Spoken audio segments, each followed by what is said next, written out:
annoying. Well, where's that go? Welcome.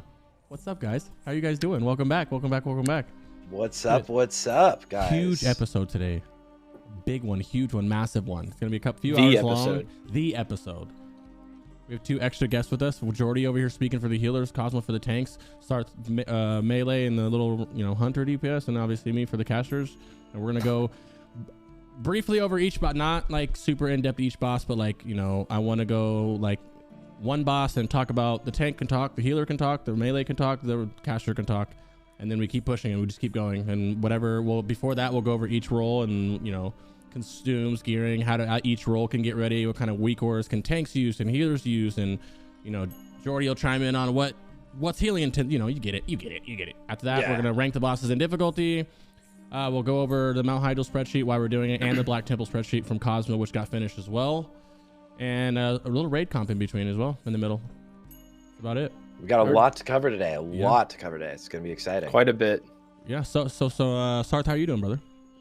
Doing great. How's your week? Really excited for to go in, and I found out today that I'm in pumper group for my hunter, which I didn't think I would be in. So I'm like gonna go so hard tomorrow, and I'm really excited for that. Define pumper group, especially after doing these raids so many times. Now I know like just how to instantly be doing like 3k DPS on like every boss fight. Okay, from a humble non-hunter pumper, what does that group look like for you, bro? So an ideal BiS like parsing quote unquote group would be a BM hunter, 2 BM hunters, Fury Warrior, a enhanced shaman, and a feral druid. But what ours is going to look like is going to actually be a feral druid, 2 warriors, 2 Fury Warriors, so we get both shouts. So our tank feral can get the nice juicy HP, and then me, the BM hunter, and an enhance. So usually like when I made the guide that was breaking down how to quote unquote parse as a DPS for all of the bosses, like the footage I used, and I was doing like 2.5 to 2.8k DPS on like most fights. The footage I used, I had 0 group buffs. I had a resto shaman, a resto druid, a prop paladin, and I forget what else in a survival hunter in my group. So it was like, this is significantly better. So I'm super hyped, man. What about you? I'm actually very excited for it now. I'm excited for Black Temple. It's a good time to be a warlock in terms of AoE, and we got a lot of AoE coming up. So I've been working on my AoE offset. Gonna go kind of trying to find a good little balance of being too greedy with seeds, but not too greedy with seeds. You know what I mean? Dude, low key, have you started using the Vash trinket? Yeah. Oh yeah, I use it all the time. Whenever my trinkets aren't, whenever my actual AoE trinkets are on cooldown, like if I have weak auras that track my procs, so when I know it's on cooldown, like ICD procs, I switch to that. Yeah. I love that trinket. That trinket is so juicy. I'm like, so nice. Straight up, I'm gonna keep it on in Mount Hyjal. Yeah, I was gonna say Mount Hyjal. It's gonna be really nice for Mount Hyjal. A lot of these trinkets. Do you have a Blade of Wizardry yet? Yep. Oh yeah, bro. No, I don't. Not only do I have a Blade of Wizardry, but I have like 5 different macros set up to 3 different weapon swaps, so I can use the seed based on like if Blade of Wizardry is on cooldown, or if I want to crit one, or if I'm using. Yeah, you are gaming, man. Damn, dude. That is. I love it. That's real min maxing. I am so excited. I took T4. Well, T4 can't really take that serious. T5 I got a little lazy because it's just I've done T5 more than every other raid tier pretty much. But now that T6 is out, I'm gonna get a little sweaty, and the guild's taking it very way more serious than I thought they were going to, which is amazing. And we've been pushing PTR every day for the past like month, bro, almost. It's like our own PTR. We're clapping, so I'm very excited. So you guys are straight like real hard pushing. We're actually pushing it. World first. Yeah, top 5 would be nice. I love it. I'm not gonna sit here and look you in the face and say we're gonna beat progress or beat par. You know what I mean? What I mean? But Soundmakers. Joardee, what about you guys? Yeah, we have we've been putting a lot of work in for this one, so we're pushing. We got some fancy shit. I can't wait to show off, and it's gonna be fun. I can't wait to see your guys' tech, bro. That's awesome, man. Yeah, we can't wait to see a lot of the tech, you guys. Yeah, for a lot of the big techs, I want to see them, bro. I can't wait. It was hard when I was making my TIS video. I was like, I can't decide if this is like public knowledge or fusion stuff, and it was like writing the line. Yeah. So I think the stuff that I feel that that's what I do in the raid guys. That video is great, dude. I sit there and write the lines really of like, well done. On the raid guides, I'll write a line of like our strats or like what strats everybody knows, you know? Yeah, exactly. Yeah, it's. I mean, I was making. Sorry. Go ahead. No, go for it. Crix, to your credit, we poured over your old BT videos for weeks and weeks, just like looking for anything. And so thank you for that, man. You're welcome, brother. Appreciate that. I'm glad I got out, man. There he is. You're gonna be a big help. And to the his healing new ones, community. your This is a new good ones one. are pumping, dude. Those are really well done. Yeah, they're amazing. I can finally take a break too. I'm gonna do like one more tonight. Post this one and do one more, like I don't know what, and then just I don't care about YouTube anymore. But once a week type shit. I'm like, I don't know. Yeah. Stream every day starting tomorrow. I'm feeling a little bit better. I'm on day 8 of COVID. It's like I kind of feel like myself a little more. The recovery. Yeah, my nose might like congested a little bit, but other than that, pretty good. Yeah, I'm glad you're feeling better, dude. Yeah, I remember like the first night that you had it, I think I tuned into stream and you were just like bundled up in a blanket. Yeah. And I was like, bro, go to bed. I was like, oh my god. Because when I'm sick, I play video games anyway. It's kind of like how I like the whole family's sick. Everyone's in bed still right now, like watching whatever. And I'm just like, I tried that like one of the days, but I was just like moving and tossing and turning and couldn't keep focused on the show. And like I was like, I'm just gonna binge watch Demon Slayer. And then tomorrow I'm getting up. I'm gonna go back to gaming and just hope that I feel better. Yeah. Nope. But yeah, here we are. Right there. What were your thoughts on Demon Slayer? Oh, I love it. Ren Goku, yeah. baby. That was a good show. But like me and my daughter are on. I never was big into anime, but my daughter's like, she's 12. She's like, Dad, can we You're start watching wearing anime? an Akatsuki. Well, yeah, right Now I am. But this is like 8 months ago. I have never seen an anime in my life. It was a cartoon. Yeah. And then my daughter's like, yo, I want to watch anime, but like it's TV 14, so you want to watch it with me? I was like, yeah, I'm down. And then fucking fell in love with it. Every bit of it, all of them, even the shitty ones, even the fillers, bro. If you haven't seen FMA, like Full Metal Alchemist, you need to watch both. I'm doing Attack on Titan, and then I'm doing Full Metal. Good. Anyway, Attack on Titan super is sidetracked a trip. to anime talk. The 2 guests today. Cosmo, you were here last week. Touch on it a little bit. Go ahead and reintroduce yourself for anybody. You know, my someone just automatically commanded your beautiful spreadsheets into my chat. So this is the gentleman who, for those that didn't make it, this is the gentleman who made these, and you'll see his face a lot. So go ahead and introduce yourself, bud. Yeah, so I'm Cosmophile. I'm a main tank prot warrior. It's a pretty sad life, but I'm doing it. Someone's got to. So prot warrior, main tank, and raid lead in one of the Nilla Wafers raid groups on Mancrick Horde. And yeah, past couple weeks just been like slaving over getting these guides done. Started off as just like a passion project, so I can make sure under no circumstances was I going to wipe in Hyjal because it's terrible. And then like I do like some graphic design stuff, so I was like, I want to make this look good. And then everybody just kind of started sharing it. So went kind of crazy, and then I was like, well, now I have to make a Black Temple one. So you were definitely, if you didn't, that would have been actually nuts. People would have been so mad. It's rough. It's been insane, dude. I've had like level 1s from different servers like sending me mail like, yo, like Black Temple, and I'm like, guys, all right, sure. So that's how I got here. See it while you're talking. I'll just go through it. But yeah, anyway, so that's basically what's your favorite? What do you play? Your favorite class? We know, but just in case you know. Yeah. So favorite classes. Oh, you said, was this still me or him? I'm sorry. Cosmo. Yeah, sorry. You Cosmo. Cool. Yeah. Like so I play a prot warrior. I've always played a prot warrior. On retail, I dabble around on some demon hunter stuff, but don't even play that anymore. So play prot warrior. Anything I do, I'm always tanking. Leveling up a feral druid right now to try to see what the other side is like. So yeah, just been doing that for 15 years now. This guy looks amazing, brother. Thank you. The prot warrior dream, dude. Which is just like the TVC, like you're like, Now I got one more question for you. Just keep it up. I got it. I'm playing prot, dude. If you could have an ability from another tank, from the feral and the prot paladin, what would it be? But you have to give up one of your prot warrior abilities. Fuck. I guess it'd be easy to give up the prot warrior ability because there's probably meaningless ones, but you get it. Yeah, there's plenty. Yeah. I mean, pick one, dude. I don't know, dude. Like swipe, probably. Like it's just so good. Mangle, like it's just free threat. Like I did a gruel earlier, on my completely unenchanted level, like fresh level 70 bear, and I've got a full phase 2 BiS prot warrior. This bear came in, like he cleaned up house like last week. I've got like tier 4, like 4-piece. I've got the mag ring and all that. My threat per second was like still just like noticeably like higher. It was like, dude, I was trying to not pull and I ended up pulling anyway. Like, it's just dumb. It's broken. New main ink? So maybe we'll see. Like everyone's kind of like the Cosmo, bro. I know, bro. Like I feel like part of me is like I don't want to because like I gotta keep doing it, but it's just kind of getting to the point where like if the rest of the group keeps keeps getting better and reaching those like new pumper levels, like I'm forced into that role. I'm just holding us back if I don't. The Prot Warrior is the boomer tank, so get out of there. Come on. Joardee, are you guys it's so true though. Yeah, we're running Prot Warrior for week 1 at least. We'll have all 3 for every normal week, but for speed runs we're seriously considering dropping it. It's really hard. We love our Prot Warrior, like he's been with us for fucking ever, but he's got a prop paladin that he's working on, and we'll see what happens.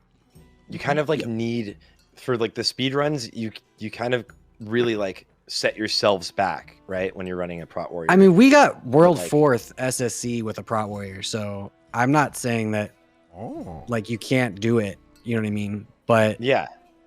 So you're saying nobody else was doing it. So you're saying we were the one. You would have been world number 1, is what you're saying. No, Progress's SSC was nuts, dude. They're 3 minutes ahead of everybody else. Yeah. I think they're.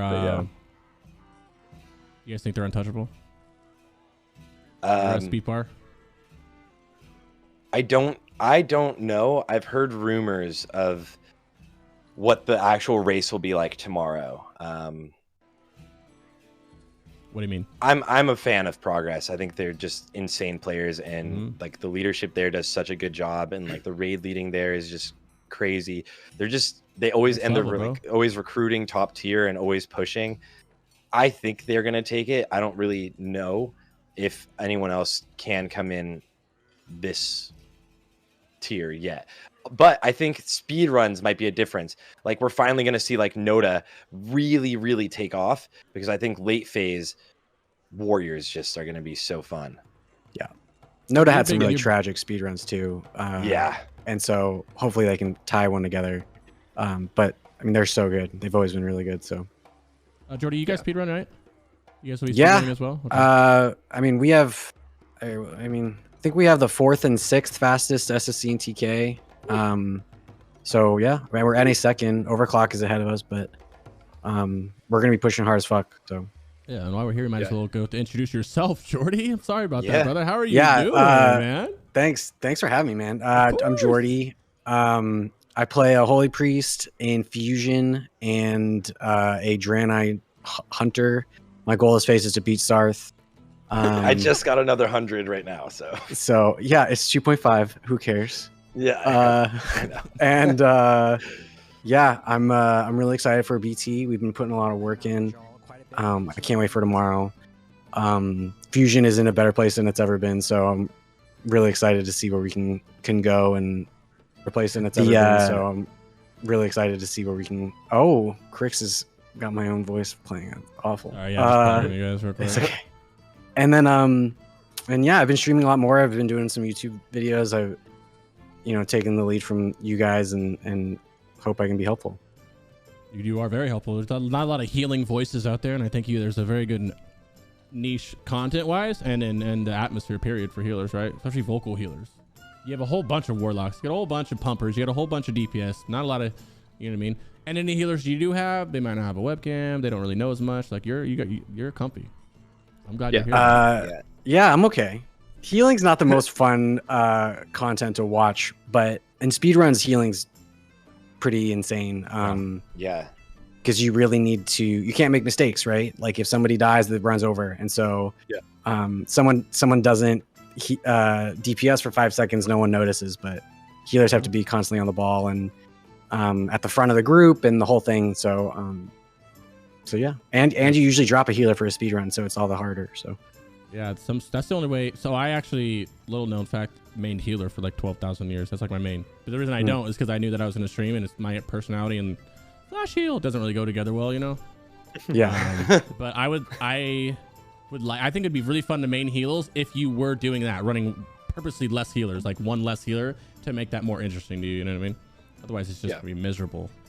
Well, you can run less healers, or you can pull more at once. You know what I mean? And there's a gradient there where you can kind of do either way. And with trash requirements, you got to pull most of the trash. So yeah. A couple questions for you before. One is involving tier 6 in general, and your opinion on disc priests. Any viability? Would you ever run one if you're running 2? Is there any situation ever, just for anybody? I'm actually curious, and just for anybody else who's curious, what's up with Holy's powerfulness, disc coming into T6? I would not run a Disc Priest week 1 unless you're a very specific guild. I wouldn't bring more than 1 Healing Priest in general. I think Circle is just too powerful. IDS is very marginal. We did the math and it was like not a big deal. You can also pre-buff IDS, spec to Circle, and then everybody has IDS going into a raid for an hour. So some runs that can carry you the whole thing, right? So it costs 100 gold, but who cares in a raid sense? So I wouldn't bring a Disc Priest. There are times where it makes sense. I don't think that time is week 1.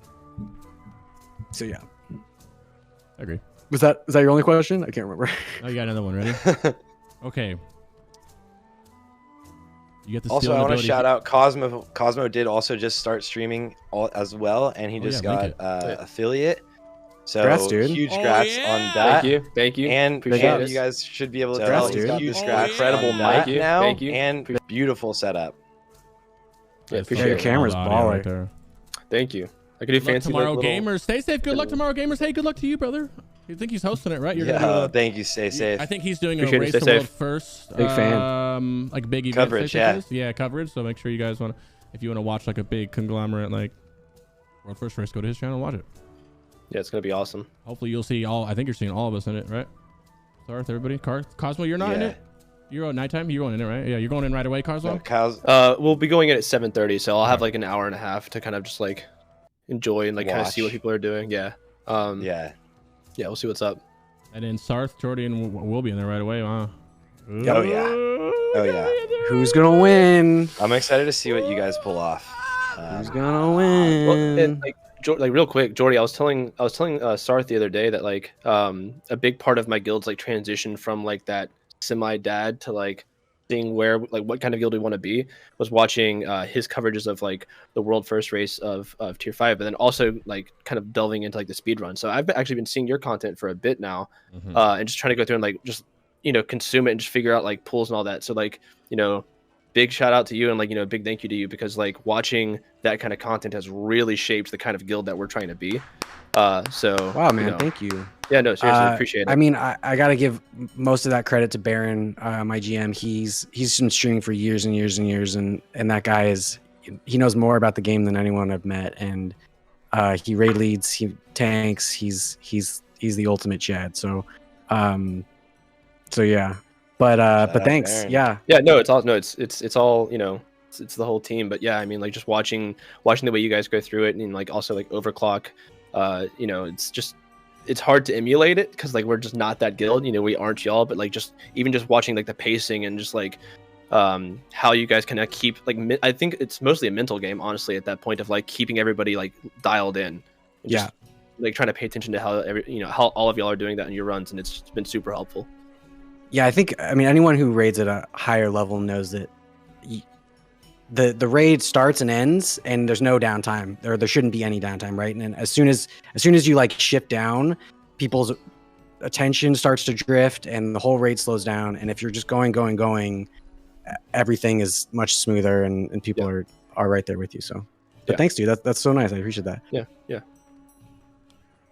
Community building each other up, bro. I love you guys. You guys are too nice. We're gonna go. I want to next. Oh wait, Joardee. You got to steal abilities from a Resto Shaman and a Resto Druid and Holy Paladin. What are you stealing? Obviously nothing from a Holy Paladin, right? But heroism, easy. Oh yeah. Okay. Yeah, okay. Dude, done. Okay, what? You have circle of healing and heroism. You're done. That doesn't count. Every class is you bring 25 Holy Priests and you can win that. wait. So no heroism. I would do. God, I don't know. From a druid or a paladin, Bop probably. Bop is really juicy. Hard not to take Bop. I would prefer Bop over Bubble even, because I'm safe enough myself. If I can save somebody, it's better. Yeah, I guess I'd go with that. Nice. Innervate, nah. Innervate's whatever. If you manage your mana well enough, you're fine. And your innervate's not for you as much, right? Like yeah, a we're lot of mage times simping. All of us are mage simping, so a lot of times you're not even able to use your innervate on yourself anymore. Yeah. All right. Well, Sarthe, do you have any questions for either of the guests before we move on, buddy? Ooh, you'd already had like the best one. I'm gonna ask you as the warlock, man. Ooh, what's up? What if you could steal an ability from any class? What would it be? Counter spell from mages, so more kicks could get off more steadily, and then that would just be kind of handy. I really would like Faint Death from hunters, specifically Faint Death, not Vanish. I've thought about this a lot. And then I would also like those are like so utility wise. That's I did not expect that. Take Counterspell well and give me Earth Shock. Even untalented, I would take that 6-second stun, right? Yeah. I hit cap, so I probably won't miss it that much. Let's see. Well, I don't need ability wise. I'm a warlock. I'm already powerful. I want the utility. You know what I mean? I mean, yeah. I guess you could go like. I mean, the Feign Death is just unlimited threat, right? So I guess that kind of wouldn't even be Blink. I would say Blink is movement. It's not that important in TBC, but if it was Lich King, yeah, movement. You need to move. Ooh, a lot if you had faster like in Lich King. retail Blink, that would be insane because then you can keep casting and blink. With a double. That blink? would be. What is it called? Can't you blink and then blink back to where you were? Displacement, I think it's called. While you're casting too, like with Seed of Corruption going out, like come on. Oh, can I buy? I would like Legion's version of Seed of Corruption, to where when it blew up, it would put corruption on all the mobs it hit. Afterwards, it was That's so cool. broken, bro. Oh my god, that's really cool. It was disgusting. So next we just want to go over, like you said, it's gonna be a long episode, so don't worry. We're gonna go over raid comps. Raid comp, I guess we'll try to keep it. Actually, let me ask this. We're going to be running a caster heavy comp. Actually, ironically enough, we're going to be running quite a few warlocks and mages. What do you guys? Are you allowed to divulge anything special comp wise with you guys? Or are we just going to be building the basic comp here? I can say we have, I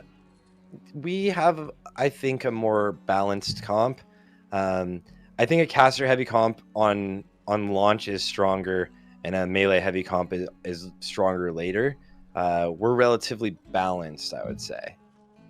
Okay, so what's your group one look like? Give me that hunter group. Give me see your hunter group, Sarthe. What's your hunter group look like? I said so. My group is. I love my group. My group is two Furies, a BM hunt. Sorry, no, not two BMs. Just two Furies. Me is the only hunter in there. Two Furies and a Feral Druid and an Enhanced Shaman. I think we had the same comp, almost ideal. And this is Abyss. I think we had the same exact comp. Yeah. We're also running two Furies as well. That's what he wants you to think. It makes sense. Fury Jordy's comp, like, but we at the actually same time, have you can 90 explain warlocks. For those wondering. Here's the thing. We were like, oh, can you do 12 warlocks and then like 2 boomkin and like or a bunch of, like, what do you do? And then like the hard truth about running a guild is like, you have these people playing these characters and you got to run like a kind of balanced comp. You can't go too crazy too early because, you know, everybody's playing something different. So, also like week 1 is about safety more than anything. You can't go too crazy, I feel like, because, you know, safe is slow and, you know, and fast. And I just did it's one of those things where you just want to be very cautious. And so a wipe is the worst possible thing you can do, and getting too fancy with it, I think, is a mistake.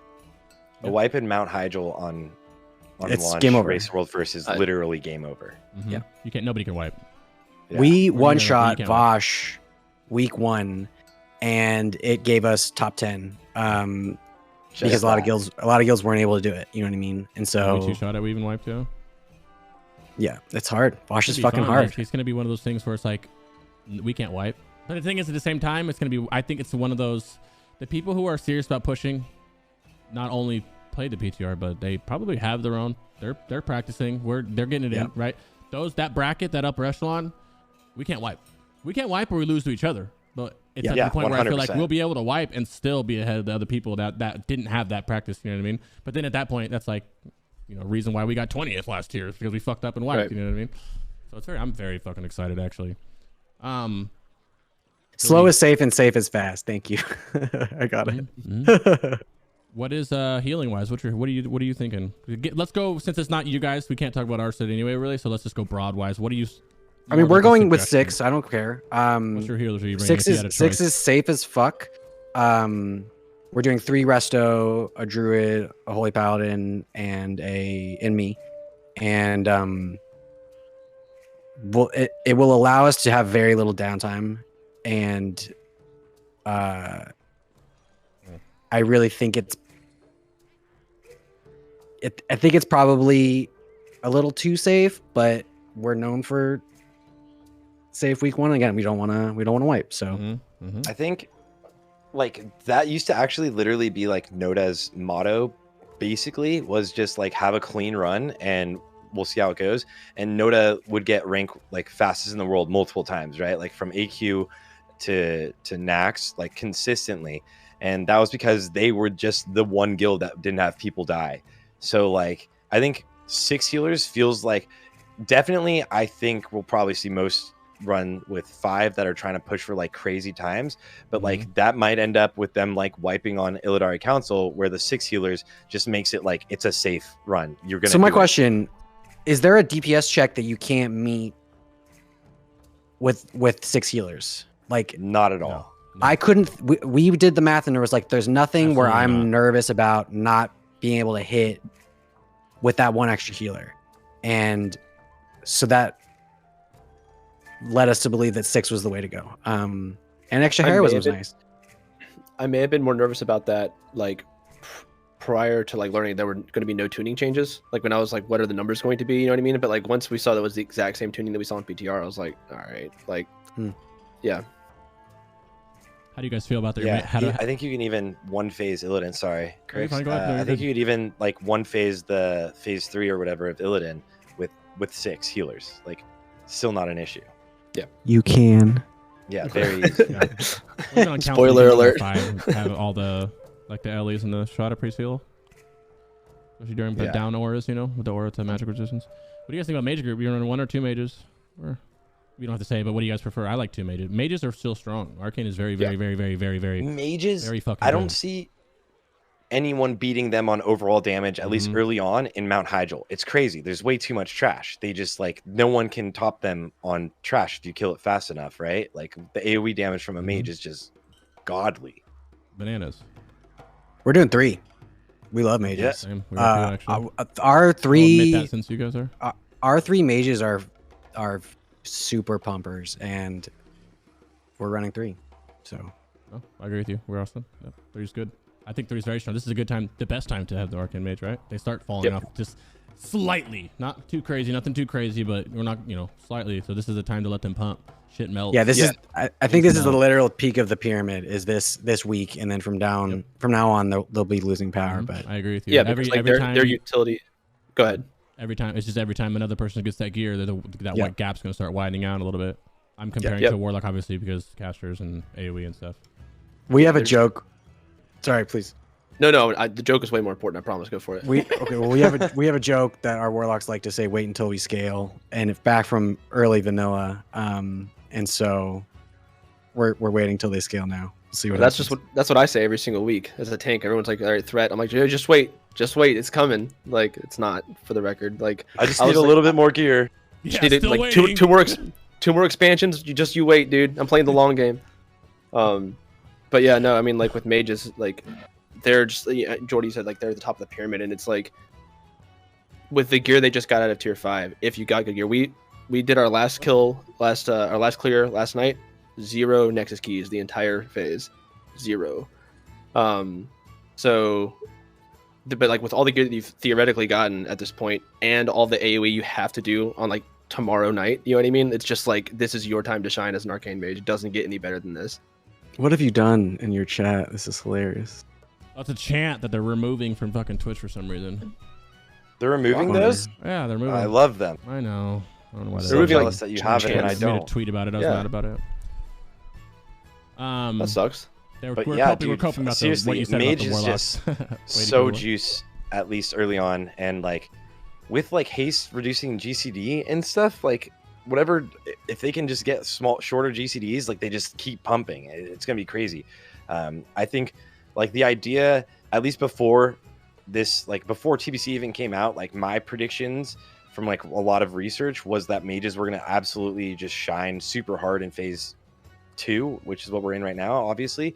But I think they're going to continue to just be insane because of how much trash we have to deal with. I agree. Agreed. I feel like I don't want to say I'm the only one with this one, but I just want to see if anybody argues with me here. Is there any arguments there with that 4th Deshra? Oh, Instead of the Boomy? Okay. Personally, I need the Boomkin. I don't want to deal with the. I don't have to deal with the hit deficit. It completely messes up everything for me. I've got to sit. I've got to set just in case, but I never want to deal with it. Mm-hmm. So I'm like, representing the dad to dad plus guilds out here. I'm gonna need the Boomkin. I don't know what the. I don't know what the big on Dream State. Do, but yeah, that's why I brought this up was Dream State. That's why I was leading. Jordan yeah. Okay. We run Dream State. For us, at least, we run Dream State, so we don't have a Boomkin. We have Dream State for that extra hit, and it does scuff the healing, and it especially makes it a little bit sketch if you're running quote unquote 5 healers, but one of them's the Dream State. I think if you're running 6, it's super safe to run a Dream State. I think it's perfect that's what for we're doing. 6 with the Dream State, actually. Yeah, that's what we're doing. Any big brain healing thoughts on you over there?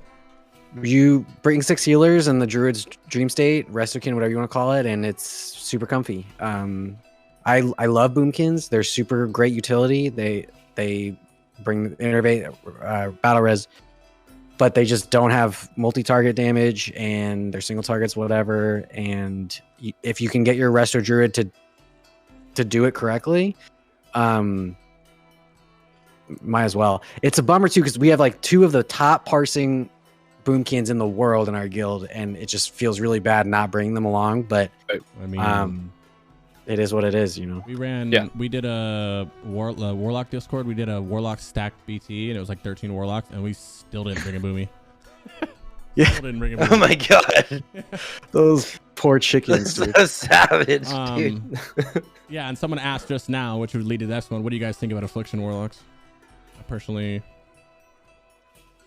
don't care about them.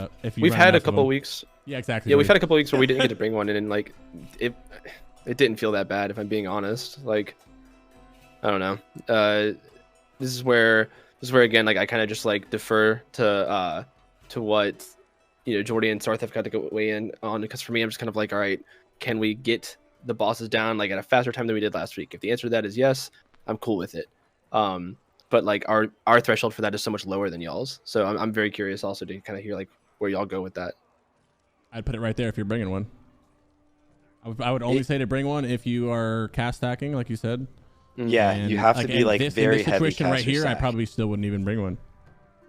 Like if it was up to me, I personally want one because I want to parse, but I don't. It almost makes it's like. I mean, I think it could have a, if you're bringing like a heavy caster stack, like you have 2 full caster groups at least, right? Or like you're running like, let's say like you're running like 9 warlocks, like one being affliction, I don't think slows things down in external like ways. Like it makes the entire like raid go faster, especially single target. But then even on like multi-target, don't they have more shadow damage slightly on seed? So like if you're running a heavy caster stack, I see the merit of it. But I'm not in that situation where we're running a very heavy caster stack currently.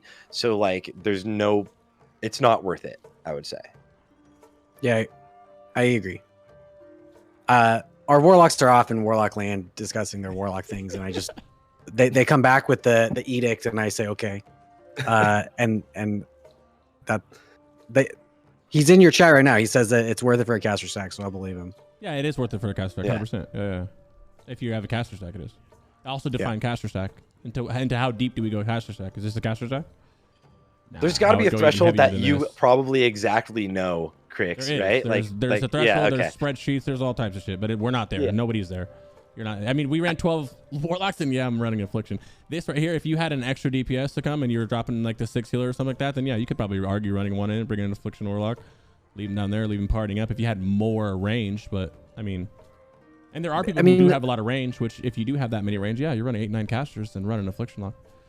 But the issue is like from a crunchy guild perspective, like bringing 8 warlocks to a raid feels really bad for every warlock because that's one less raid that they have a chance of getting skull in, right? Mm-hmm. So like a loot distribution standpoint, late in the phase, sure, do whatever you want, but like early on, I wouldn't do it. I mean, it sucks. Yeah. It sucks for all those players that aren't gonna spread loot out better, and Yeah.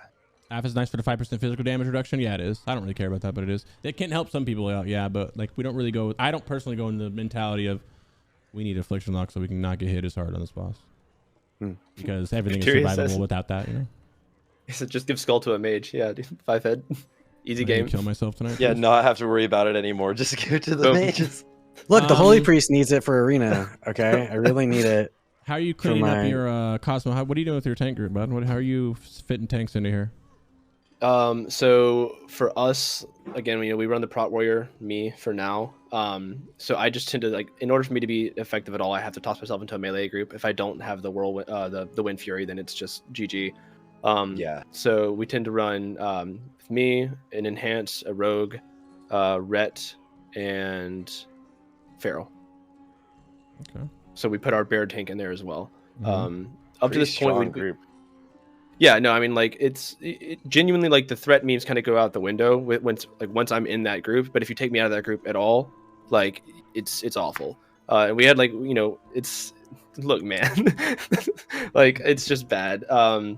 So if we actually like the worst part about it is it really forces us to like basically screw over if we bring in like an extra DPS or an extra melee. They kind of get screwed out of that group. So we actually run 2 enhancement shamans. And in the other enhancement group, we've got like that's where we put our hunters and then our arms warrior in there. Okay, so you're more of a you guys are a more traditional one. That's good. Like traditional is like a very polite very way to say dad, and like I appreciate that. So. What was it? Arms the missing one? Yeah.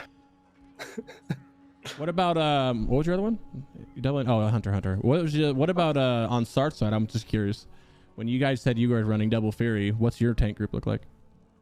Our tanks, we don't have the warrior, right? So like we have our tank group is like, I mean, other than the feral that's in that pumper group kind of situation, we've got prop paladins that can kind of live off on their own and be chilling. Mm-hmm. They're in a group with like a survival hunter and like the dream state druid and a resto shaman. So like they're not really getting anything from their group other than like the totems from the resto shaman, but they're not really getting like super juiced up in our current situation, I believe. And it's because they kind of don't really need to, I would say, especially against demons. Like prop paladins are just pumping threat, right? And then AoE threat, like having, I don't know, the only thing they could want would potentially, I guess, be a shadow priest for mana. But like if they're taking enough damage, which you totally are in Black Temple, you're getting a lot of mana back. Okay. So what's your group 2 look like? What are you guys doing with that second free group? These free slots? You got more hunters are you bringing? Are you... What will we're only running... I can say we were only running 2 hunters. Survival? Are you running a survival? Would you suggest a survival? Yes. From the whole conversation we just had with the warlocks, affliction, destro thing? What about, how's that with survival? Are you just nonstop always running survival? Same thing, but it only needs like 2 melee groups for you to warrant wanting a survival. Mm-hmm. Sarthe, you made it. You did it. Yeah, right? You did. I'm so proud of you. You're on your hunter. It's like so great to hear. I'm really excited. I know, it's all I wanted to. I know. The amount of streams I've watched you bitching about the warlock, I'm just so glad to see that you're playing the hunter now. And for like the first clear, it's so great. Yeah, I'm very, very excited. I was even promised Skull and Zardoom, first Skull and first Zardoom to play warlock, and I was like, the odds of that happening though were very low, even with. Yeah, I was like, just let me play. The hunter, I don't care. Get prior over Ellie Shaman for tier. Ready?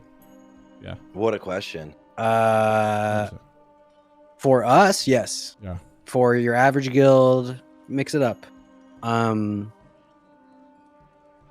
Yeah, we're giving tier last to healers. Holy Priest dead last. Shamans have a bit more of an argument, but tier gear's a bait. You don't want the tier gear. Who cares? Give me that juicy stuff. Give me the stuff we're all gonna fight about. Yeah, exactly. Well, there's raid comp. There's a bunch of different ones we talked about just for fun, just kind of give ideas to people wondering. Next will be Heart of Darkness distribution for those people with Shahraz. Did you guys have any tips, or how are you guys going to distribute that your best way? So I mean, we're putting our first 6 onto our healer. Like, just gonna make a cloak for each healer, just to try to get like baseline, just immediately get some throughput going out on each healer. And then after that, like, we haven't exactly figured out where we're gonna go. It just kind of, we need to see week 1 what we feel like with with what we've got so far. Like, if we're feeling comfortable on heals, then we'll probably just go ahead and start, tossing into the DP, like the pumper DPS, and like letting them kind of get their numbers even higher and get faster kills on her. But like it's going to be difficult to know exactly what we want to do until we've got the data from that first week and see how our group does there. But yeah, like I said, the first 6 for us are going to go straight into our healers' backs. Okay. Joardee, anything on you? This was a long topic of discussion last weekend, and we all fought about it, and I have an opinion and everyone else has an opinion, and we didn't agree. I want to sell them immediately because I don't think we need them, and then buy back in later, like Wall Street Bets situation. Because what do you really need them for? Especially after the first clear. Yeah. If your guild is prepared enough to have the shadow resist you need, and you're on the PTR or whatever, then fuck it, right? You're not going to be speedrunning week 2, you're probably not. And yeah, the average guild should absolutely be doing what Cosmo was saying is outfitting your guys with shadow resist. I don't think we're gonna sell them. We'll see. Definitely outfitting. I think the average drops for a full clear for a raid is 20-ish for Hyjal and BT combined. So that's 20 people getting bracers or 20 people getting cloaks, and I don't think that's gonna do all that much. Right. So we'll see. There's also the option of there's bracer patterns, there's shoulder patterns. Those are kind of more expensive in heart costs. So I probably wouldn't use those early. You kind of want to get your SR out of the way, and the bracers and cloak are really cheap. They're only 1. And you do what's right. Cloak. Yeah, the cloak has a 15, shatters is true. So that's 55 right there. I mean, that's you're a third of the way there right there. So you do what's right for you. I don't know what we're necessarily going to do. We'll probably end up making bracers if I had to guess. But it's not required. You could totally just sell them, and that first week it's going to be huge. So about to go into the greens anyway, right? So yeah, that was one thing we actually regretted doing. The first trash pack of SSC for us dropped the Belt of Blasting, and we were just like, and so we're trying to figure out how we wanted to go about it. We ended up just keeping it in raid, and in hindsight, we're we really regret that, because we could have made so much gold the first couple of weeks of just selling patterns. If you've got the DPS, especially so we're not really competitive, so it's for us, we could just clear, and then make gold and then buy it all back later at a fraction of the cost. But so we're not too totally like I said, we know we want to get the 6 on the healers, and then after that we just have no clue. Selling them is an option, so we'll see. I've always kind of had the standpoint, I raid led a quote unquote dad guild, Olive tier 5, and that's what I wanted to do early, but I just kind of removed myself from any of the actual loot decisions. But you could stack up so much gold in your guild bank so easily, and it it marginally makes your raids faster. You maybe barely parse a little better every now and then, right? For having a couple people have this gear, when your guild bank can get massively stacked right away, and it will be able to help you out for next race, next tier, or if you need to get resistance gear for someone specific later on, you get a new tank or something, all of that happens so quickly. And if your guild bank is stacked, you're set. You're absolutely set. And it just things sell for so high early on. Yeah. Yeah, I mean, the big thing for us that we're looking at is like Sunwell's going to be cool, but we're even like looking at trying to figure out like a gold amount that we want the guild bank to have going into Wrath for like because initially, especially on launch, like being able to just buy gear if you see it and just like get fleshed out for that first raid is like going to be useful for us. So we're trying to come up with like what those numbers are and the best way to get there. So selling is definitely an option on our list. Yeah, repair mounts for everybody. That sounds nice. There you go. There you go. Repair mount. All right, gentlemen. Sarthe, anything you want to say about it? How you doing down there, man? More ready to hop in, dude. All right, next we're gonna go over each role: tank, healing, melee, and then range, DP, or casters, and then everything else. But starting with tanks, I kind of just want to. I didn't really know how to put this into words. The question, it's more on like, if you could pretend a tank is listening that maybe doesn't know if they have anything, or they're kind of stressing, maybe it's their first time tanking or something, and you can just kind of game up on like the consumes. And are you gearing more to mitigation? I know this kind of varies because there's 3 different tanks, right? But are you on more mitigation? How do you get ready? Anything helpful like overall tanking weak auras? This is gonna happen to healers and everyone else as well too. But add-ons, anything that someone might want to know listening. Yeah, so I mean, like straight out the gate, like if you're thinking about playing a tank, don't play Prot Warrior. Just take it from me. Like that's like my first piece of advice. Just don't do it. But like beyond that, I mean, your gearing philosophy, it really just kind of depends on the rest of your raid. Like where I'm at right now is I'm just going full threat. Every piece I have is like oriented with the idea of trying to maintain as high of a TPS as I can. And that's just, it's like I have to trust my healers that they're going to communicate. If something, they will tell me that something's wrong before I'm going to notice that something's wrong. So you need to have that kind of like relationship with your healers. But like beyond that, it's just kind of knowing on a boss by boss basis, what distractions are your healers going to have from you? Like, are you going to have undivided attention from like your holy paladin or something like that? Just kind of communicating that kind of stuff in advance. The biggest thing that I see a lot of tanks not doing, in all honesty, is not using Iron Shield potions. And I know that sounds like silly, but like it's actually huge. Like Huge. I'm guilty of that. Honestly, for like the first half of phase 2, I just kind of fell off with using them, and like I ended up just like I think I was talking to TSW and he like mentioned it, and like he didn't like criticize me. He didn't call me out because he didn't know that I wasn't using them at all. But I just remember he went on a rant about it or something like that, and I was just like, yeah, I need to get back on that, and like immediately notice a difference. So just knowing like proper consumes, like if you're the main tank, using a Gift of Arthas to increase like your total raid DPS. Just super. I know it seems basic, but like a lot of these things, like for newer tanks especially, it's easy to just be like, oh yeah, Flask of Fortification, which you should probably never use. But it's like it's there, and everybody like that's like the tank flask. So but just going down the list like on a boss by boss basis, just again like knowing what are your healers going to be focused on, and also like the mechanics individually. Like a lot of people, a lot of tanks don't take the time to look into like, can this boss crush me? If it can't crush you, then like the way you play that boss is a little bit differently. If it attacks really quickly, just having an understanding of like going into each boss of like what's the swing pattern look like here. Like Illidan's got a really unique swing pattern. The Flames of Azanoth, like they've got a really unique like way that they like dish out the damage to you. So knowing that in advance is like really, really important for you to be like a proper tank. I think you mentioned this when we were on the phone the other day about like Illidan and accidentally using like shield block and knowing that shear was coming soon, right? Yeah. So you gotta it's rough. Yeah. So like that's like very like things like that, little things like that are like pretty crucial. Knowing that like if you can't be crushed or like it's there, you can like hold off on using a CD for a second, knowing that something else might come in and you need to mitigate that. Yeah.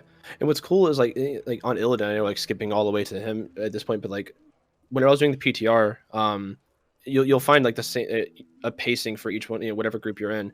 But like I'm pretty sure it was like he would do his like 2 shears, a draw soul, and then by the time we hit the 3rd shear, we were ready to phase. So like just kind of knowing in advance, if you know the swing timers and the CDs on these abilities and what the pattern is, then like you can plan for that in advance.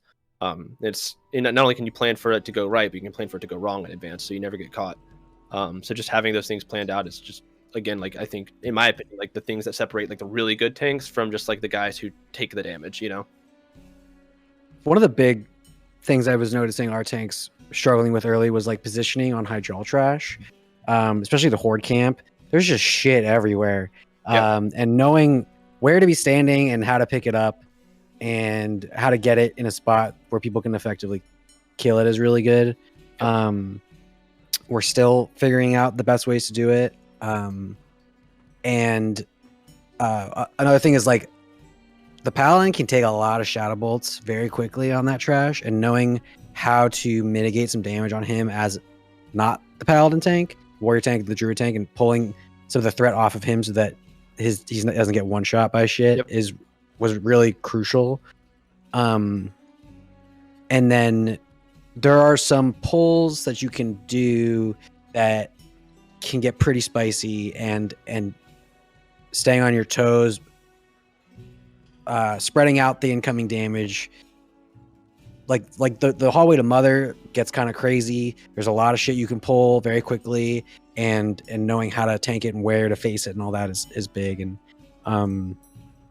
yeah, I mean, I think it's like it seems like a really fun phase to tank. So I'm enjoying it, like just in the limited time on PTR, way more than I was enjoying phase 2. And like phase 2 was pretty cool. And in all honesty, like the trash was like challenging enough, but like this stuff, like you're saying, it's challenging in a different way. Like it's a puzzle to solve, and once you know how to do it, then like it's just that really satisfying moment of watching everything like play out exactly how it's supposed to. Sure. So yeah, no, 100%, I agree. I'm actually interested, Joardee. Are you guys utilizing arcane bombs to stack things up? Of course, man. Yeah, I feel like you have to at this point. Like, just taking 4 of those shadow bolts insta is just like clapping your tank. When I released my video and arcane bombs was like the first tip, the price tripled on my server. I was like, fuck. Yeah, thanks for that, by the way. I was like, no. Last week we did an episode, and I remember I was online checking at the time too, and we said arcane bombs, and it was like an hour later, it was like, from fairly and all the arcane bombs went up. Dude, arcane crystals were 3 gold yesterday on my server, and they're 13 now. Yeah, exactly. They're huge. They're not actually that expensive, all things considered, compared to sappers, because you make 3 of them for every bar, right? And so it's not that big a deal. And I don't know, it feels really good to get a juicy arcane bomb off and see those necromancers come running, compared to just standing and turreting. So it's weird because in T5 I remember everybody trying arcane bombs too, and they were just immune to them all. Remember T5, like, arcane bombs would be great here, and they never worked. You're like, the first time they were gonna be used was actually Nax. Like they were used on private servers. They were amazing, but they actually were immune there. But it's cool that like finally we have like a real cool usage for them. I think it's awesome. I think they worked originally, and they made them immune purposefully, Blizzard, after the fact. So there's a lot of uses for them. God forbid we use the items for their intention. Like, they're broken. The patterns aren't the recipes right now going for like fucking 1,500 gold? Yeah, mine 2,000 on Gehennis. Yeah, I just bought the only one on. Made me fucking buy a pattern for 200 gold back in T5, so I was like, yeah, I got it. I think it's one of my favorite things about Classic in general. The game itself is like there's so many like random niche items that you can use that if you're like, oh, this might work, and you try it and it does, and it's just like fun when you can figure that out. Like the Sulfuron Slammer thing, like what a silly thing that works. And it makes the game feel so much more alive, because there's just so much fun interactions of stuff. So I don't think retail has nearly as much random shit like that. So yeah, and off topic but on topic, is Sarthe did a video today that was a bunch of OP items you can use in the raids, and all these items are on this list as well, and I would suggest watching that video literally as soon as this video is done. Don't do it yet though, wait, just have it queued waiting. You know what I mean? Good video. Very fucking good video. It's crazy because I'm sitting here like, what kind of videos can I do? And I'm like, I don't even want to do them, and I'll just wait. I'm like, yeah, there he is, I like this. Obviously we're gonna go over the bosses briefly again after this segment, where we'll go over the rules too, so you can be like, oh, any tank tips for Illidan or whatever, so you don't have to go into each boss. But and if you come up with anything else why we're going over whatever, you can just chime in as well again. Okay, Cosmo? Yeah, sure. You got more to say right now too, do you? Anything else? Ooh, what about weak auras? Besides the typical BT Mount Hyjal weak auras, which we should list, I'll find and link. Tim's. As far as like tank specifics, I make all my own. Like if I see something that I feel like I need to see and I'm not seeing it, I'll just go through and like I'll do like a really quick WAGO search, and if I don't see it there, then I just make it really quickly. They don't look great, but they get the job done. There's a Tim's pack for in Mount Hyjal, weak aura. What about Jordan Thames is amazing. Healing wise, Yeah. What about you? Same question for you, Thames. but healing wise, brother. What are you doing? What kind of special consumes are you bringing? What are you looking out for? What are you? You want to throw? I have a little consume list you can throw up if yes. you want Send for it. like healers. It's on the thread. Beautiful. If you can see it. That's kind of like a basic. You're gonna be fine if you bring all that shit for the entire week. You'll be over prepared. It's what I'm bringing for the most part, and yeah, for as far as weak auras, there's a pretty good weak aura pack of like highlighting raid frames for big debuffs that you need to pay attention to. I think I have it linked in my Discord somewhere.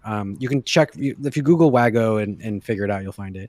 And then knowing the waves that are incoming on Hyjal is really nice. Knowing where you got to stand before you have to be there is really good. And there's a lot of little Holy Priest weak auras I use that are on the Priest Discord. If you have any healer specific things, you can DM me and I can help out. I like this list, yeah. Snowball, smart. You want to explain snowballs to them for those that don't know? You talking about Jao snowballs? Yeah, so snowballs. Snowballs are amazing. I hope you bought a bunch. They were 5 copper a stack, and now they're not. You can, if you see in that image, it says /cast at focus snowball. There's a couple of different ways to do it, but I have it threaded into my circle of healing, and so when I have a focus target, I'll hit circle of healing and I'll throw a snowball at the focus target and circle whatever I was going to circle. And when the snowball hits the target, as long as Judgment of Wisdom's up, it procs it. And it's something like 250 MP5 or something insane, or 150 or something. I don't know. So I have a bunch of snowballs. I only use them when I really need it on boss fights and stuff. But I think I have like 18,000 socketed away in my mail for the year. Yeah, it's a lot. I know. I baked mine into Shadow Bolt. The Shadow Bolt spell. Yeah, does it work with Shadow Bolt? Did you try it? Yep, it does. Okay. It does it, yeah, I mean, if you never have to tap, fuck it. Like it's worth it. You know what I mean? The only issue is like, can you fit it in your bags? And so, you just have to decide when and where you're going to use them. So if you have any questions about snowballs, hit me up. Also on here, drink walking is huge. Everybody should be drink walking. Hunters, warlocks, fucking everybody. And scrolls of spirit, buff food, JC necks. The JC necks are a little bit less effective now, and they'll be even less effective next phase. But I think they're still worth doing. And then if you still have dumplings or Halloween or Christmas food, as a healer, it's really nice to like. The tank pulls. You can be drinking as the pull starts and dumpling, and 5 seconds later you're full mana and you're ready to go. So just try to be at full mana all the fucking time. That's kind of the goal. Yeah. If you run out of mana, you fucked up. So yeah. I like the greater rune wardings. We use those too. You know, scrolls of protection you can add here too. Sure, yeah. Scrolls of protection. It's like 3%, 2.5% damage reduction. Well, not damage yeah, reduction. they stag with everything. There's no reason not to bring them. Greater runes of warding. I mean, the odds of it saving you are next to 0, but what else are you gonna do? I mean, we min maxed. Well, you know, I'll have you know that I died one time to 367 health, and I got. And my first thing my raid leader goes is he goes straight to it and goes, "Did you have a rune on?" I said, "Nope." He goes, "Well, there you go." Yeah, one of Baron's famous quotes is, "Did you nightmare seed?" And it's just that same exact thing. Is like you had an out, and if you weren't prepared and you died, it's your fault. So, which can piggyback off of what Cosmo was saying with the Iron Shields. You got these macros with Iron Shields, Nightmare Seeds, everything baked in together, right? Emblem, live. Yep. Live. I mean, it's literally like it's just like one giant oh shit button. Just hit it and go. I'm glad you're using JC Next. JC Next are 1,000% worth it still until fucking Sunwell. Not the green one though. Don't worry about that Jade one, but. Sure. Night and I are still in the healer group, what else are we gonna fucking do? So then we make the Shadow Priest and the Alley Shaman use them in the caster groups, I think. And then the stats one's not really worth it in group 2. The Feral Druid maybe can use it because they get benefit from agi, strength, and stam, but it's a marginal. Yeah, I agree. We just have the LA and the Warlock switch. We just rotate. I have to wear it sometimes too. It depends, but it's always worth it. I like the Kibblers, nice. Oh, for Shadow Fiend, okay, nice. Yeah, we'll go over Thorn lanes and stuff per boss too. There's a macro I have where I just hit it twice and it'll spawn the Shadow Fiend and then instantly give him a Kibbler. And the more damage Shadow Fiend does, the more mana I get back, so it's worth it. I never actually knew about that. That's awesome. Yeah, it's cool. It's a funny little interaction that Yeah. Right. I use Kibblers all the time, and if your pet ever dies, it's the only way to like get it back to happy in combat. So sometimes you need like way more than expected. You just need to Does that work? Yeah, it gives it a tiny bit of happiness each time. I didn't know that. So you can actually, if your pet dies and it goes to the yellow one, like you can get it back to happy. But the amount of times sometimes it'll just take like a couple, and sometimes you'll just be like weaving it in between like your 5/5/1/1 or something, right? Well, the amount of times I've like pulled KT or something and then it goes yellow like during the RP, and I'm just like, God damn it, like is a lot. So that's awesome. Good to know. Yeah, there you go. How you got those hundreds, dude? Yeah. Let me pull my thing. Let me pull my cheat sheet up. Nope. I think of anything else you can add to it. We'll probably come back to it. I haven't made a cheat sheet for me yet. Oh, you're fine. Yeah, where you 10 sappers? I need way more than that. Must be not. Yeah. I use so many sappers, dude. Oh my god. Hey, as a healer, you're never really up in the shit, so you don't really. Yeah, that's true. Up in this shit. Sappers are just nice because a lot of these trash packs are running through and then turning and burning, right? So you run through, you sapper, you turn, you seed. Like explosives are just so huge for damage. Like it's insane. Creeping up on the you both can chime in. Obviously, you guys are hunters, and then any kind of melee tips for survival. Any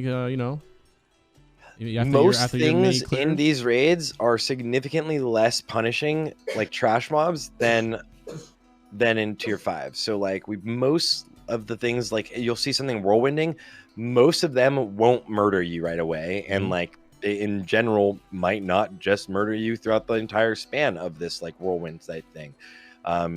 Obviously you want to always get out, and taking less raid damage means your healer mana is always better, and that is massive for speed in general, because then you don't have to sit down and wait for them to drink. So like always try to get out of things, but most things are significantly less punishing. Yeah, there you go. I would say pay attention to melee. That's about it. I was saying the same thing earlier in terms of like we asked about demonology a lot, and wow, I feel like the gap widens a little bit more powerful wise, but demo like itself, pets in general are a lot safer in tier 6 than they felt like they were in tier 5, because some of the trash felt fucking unforgiving, right? And even here it's like you have the whirlwind Centurions or whatever in the beginning of TK that'll one shot you still almost, right? But these guys over here don't do anything, or like they throw their sword, that doesn't even do anything damage wise. Probably helps with the tuning or lack thereof tuning, but yeah. I'm nervous about the pet in BT, and I haven't done a full run on my hunter yet, so it's a lot better. Like even when you break the because I did a running with some like tier 6 that I got on the like that dropped on the PTR, and like there's 2 specific times where your pet is worrisome in all of Black Temple and Mount Hyjal. Really, it's Illidan during the phase where you're fighting the elementals, your pet's gonna get murdered, don't do it. And Supremus when he's charging or like seeking out people or fixating or whatever, your pet will probably die, especially like your keeps aggro as it was like changing targets, so your pet will actually over aggro the 10k that he puts on for the fixate and then die. So like if you have enough paladins, a salve on your pet is actually useful finally. Wow. I didn't know that. It's good to know. Yeah. Supremus he like instantly kills your pet. Supremus is the fucking worst. Yeah, it's the worst fight, dude. It's the worst fight for everybody. Yep. I would say, besides when we get into single parts, when we go into the bosses, range-wise, just max range, man. I can't stress that enough. Max range. You got to max range. One thing I've been using a lot lately is training dummies on trash. I feel like people don't use training dummies that much. Training dummies are nice. Niche. Crix, did you find like parsing while positioning was difficult in BT? Like there's there's a lot of times in phase 2 at least where it was like, I'm gonna be greedy and stand at the wrong place because this is where I can parse the best, and that sucks, right? Mhm. But I feel like in this phase there wasn't as much of that, where like doing the wrong thing was incentivized. Yeah, no, not really. This was just all Not really. threat based, especially for warlocks. You're gonna start seeing your threat go way more, way more Okay. threat issues than you had in T5. Once you get warlock-wise. geared. Yeah, you're gonna start. You're really actually gonna start seeing yourself have some more threat issues. If you already had threat issues, you're gonna really see it. But warlocks start to get a little boost right now, which is kind of a lot of fun in my opinion, especially in these dungeons. And you guys have no mana. A lot of the tempo of your raid is on the warlocks and the mages have to drink, but they can drink pretty fast. Mages, they just get to fucking cheat. They just get to fucking run in an A explosion before the fucking tank even goes in there, and they're fine and they live, right? We have to like actually pay attention, watch out, and then or die, which I'm very good at. So just pay attention, be max range, watch your threat, tab seed. That's a big one. People aren't seed tabbing. They see a skull. POV. Let's say you see a pack of 8 people and you see a skull and an X, and they spam in the skull, only skull too, the whole time. Like, and then they pull aggro. It's like, yo, what are you doing? Why don't you fucking tab once? Or like, get like I have my percentages on the nameplate so I can see it and tab out so you can go get this one at 80%, seed him so he doesn't get a threat, because the more your warlocks are alive, the faster your raid's gonna go. In our world 4th SSC clear, one of our mages was wearing No Much Mind Control hat the entire raid. So Oh my god. yeah, Crazy, bro.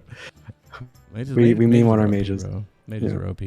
I think it's an overall really fun tier. I think range are carrying Mount Hyjal pretty hard. Absolutely. Yeah, range are pretty. I mean, no, Fury's gonna be fine in there, especially with that haste buff, right?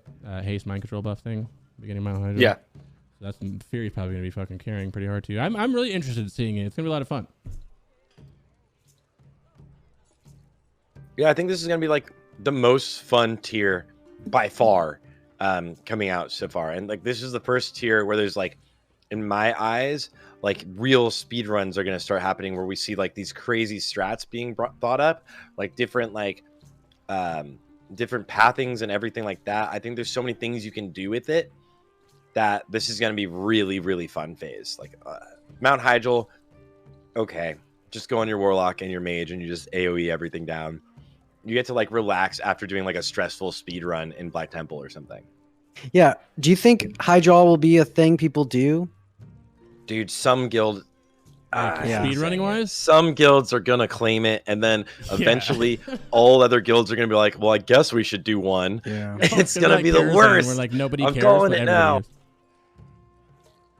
It's gonna be like I'm just like, there's got to be like a theoretical like max, right, to like how, or minimum, I guess, to like the time you can spend in there. Yeah, I mean, like you just meet, if you meet everything at its, meet everything at the at its spawn, and then I mean, how quickly, I don't know, I guess the speed can keep going down, but I don't see it getting super exciting. You know what I mean? Like, it's not like whenever you're sitting there watching like SSC or TK runs and you're just like going. It's like, all right, cool. You just sit here for the next 8 waves and kill it as quickly as you can, I guess. I don't see it being super like enthralling, I guess. No, but someone's gonna do it, and I know For sure. someone's gonna do it. Fuck There's Mount always someone that does it and like claims like, well, we're world fastest Hyjal, and then like other guilds are like, should we do it? And everyone's like, no, it's super lame. And then like one mainstream top guild does it, and then every other guild is like, I guess we have to, dude. Yeah. It's up to the community. Yeah. No, with how phase 2 went, I'm sure, because it kind of seemed like SSC was the gold standard and TK was a little bit of a backseat. But I think towards the end, it was a bit more even. So I don't know. Yeah, I mean, like, I definitely I got interested in watching y'all's runs from SSC, and then whenever I got into, like, from that point, TK became more interesting to me. The BT ones, like, so I guess, like, a question for me, again, non-speedrunner here, but, like, what's up with, like, the pre-clear meta? Is that still going to be a thing in phase 3, for all we know? No, so how Warcraft logs, like, this is like a weird way, because like it's definitely something that's like not the most exciting thing to have the pre-clearing, but it's necessary, like, because those packs to have the how Warcraft logs usually does their like requirements is you have to kill everything that's pretty much necessary for you to kill. If there's something that like there's no reason for you to kill it, and like random RNG would mean like you could skip it, Warcraft logs usually allows for you to skip it. So then with SSC, you could just go in and clear those things, because if you had good RNG, you would never have to kill any of like those mobs. So then it was just like, why not clear them now? It's safer, and then start our logs later. It's super lame. It definitely was super lame, but it made sense why they had to do it. It felt like it was like more something was forced on them, and I don't think that's the same within Black Temple. Like there's like the only way to do it would be like invis and like rocket boots passed up to Naj'entus basically.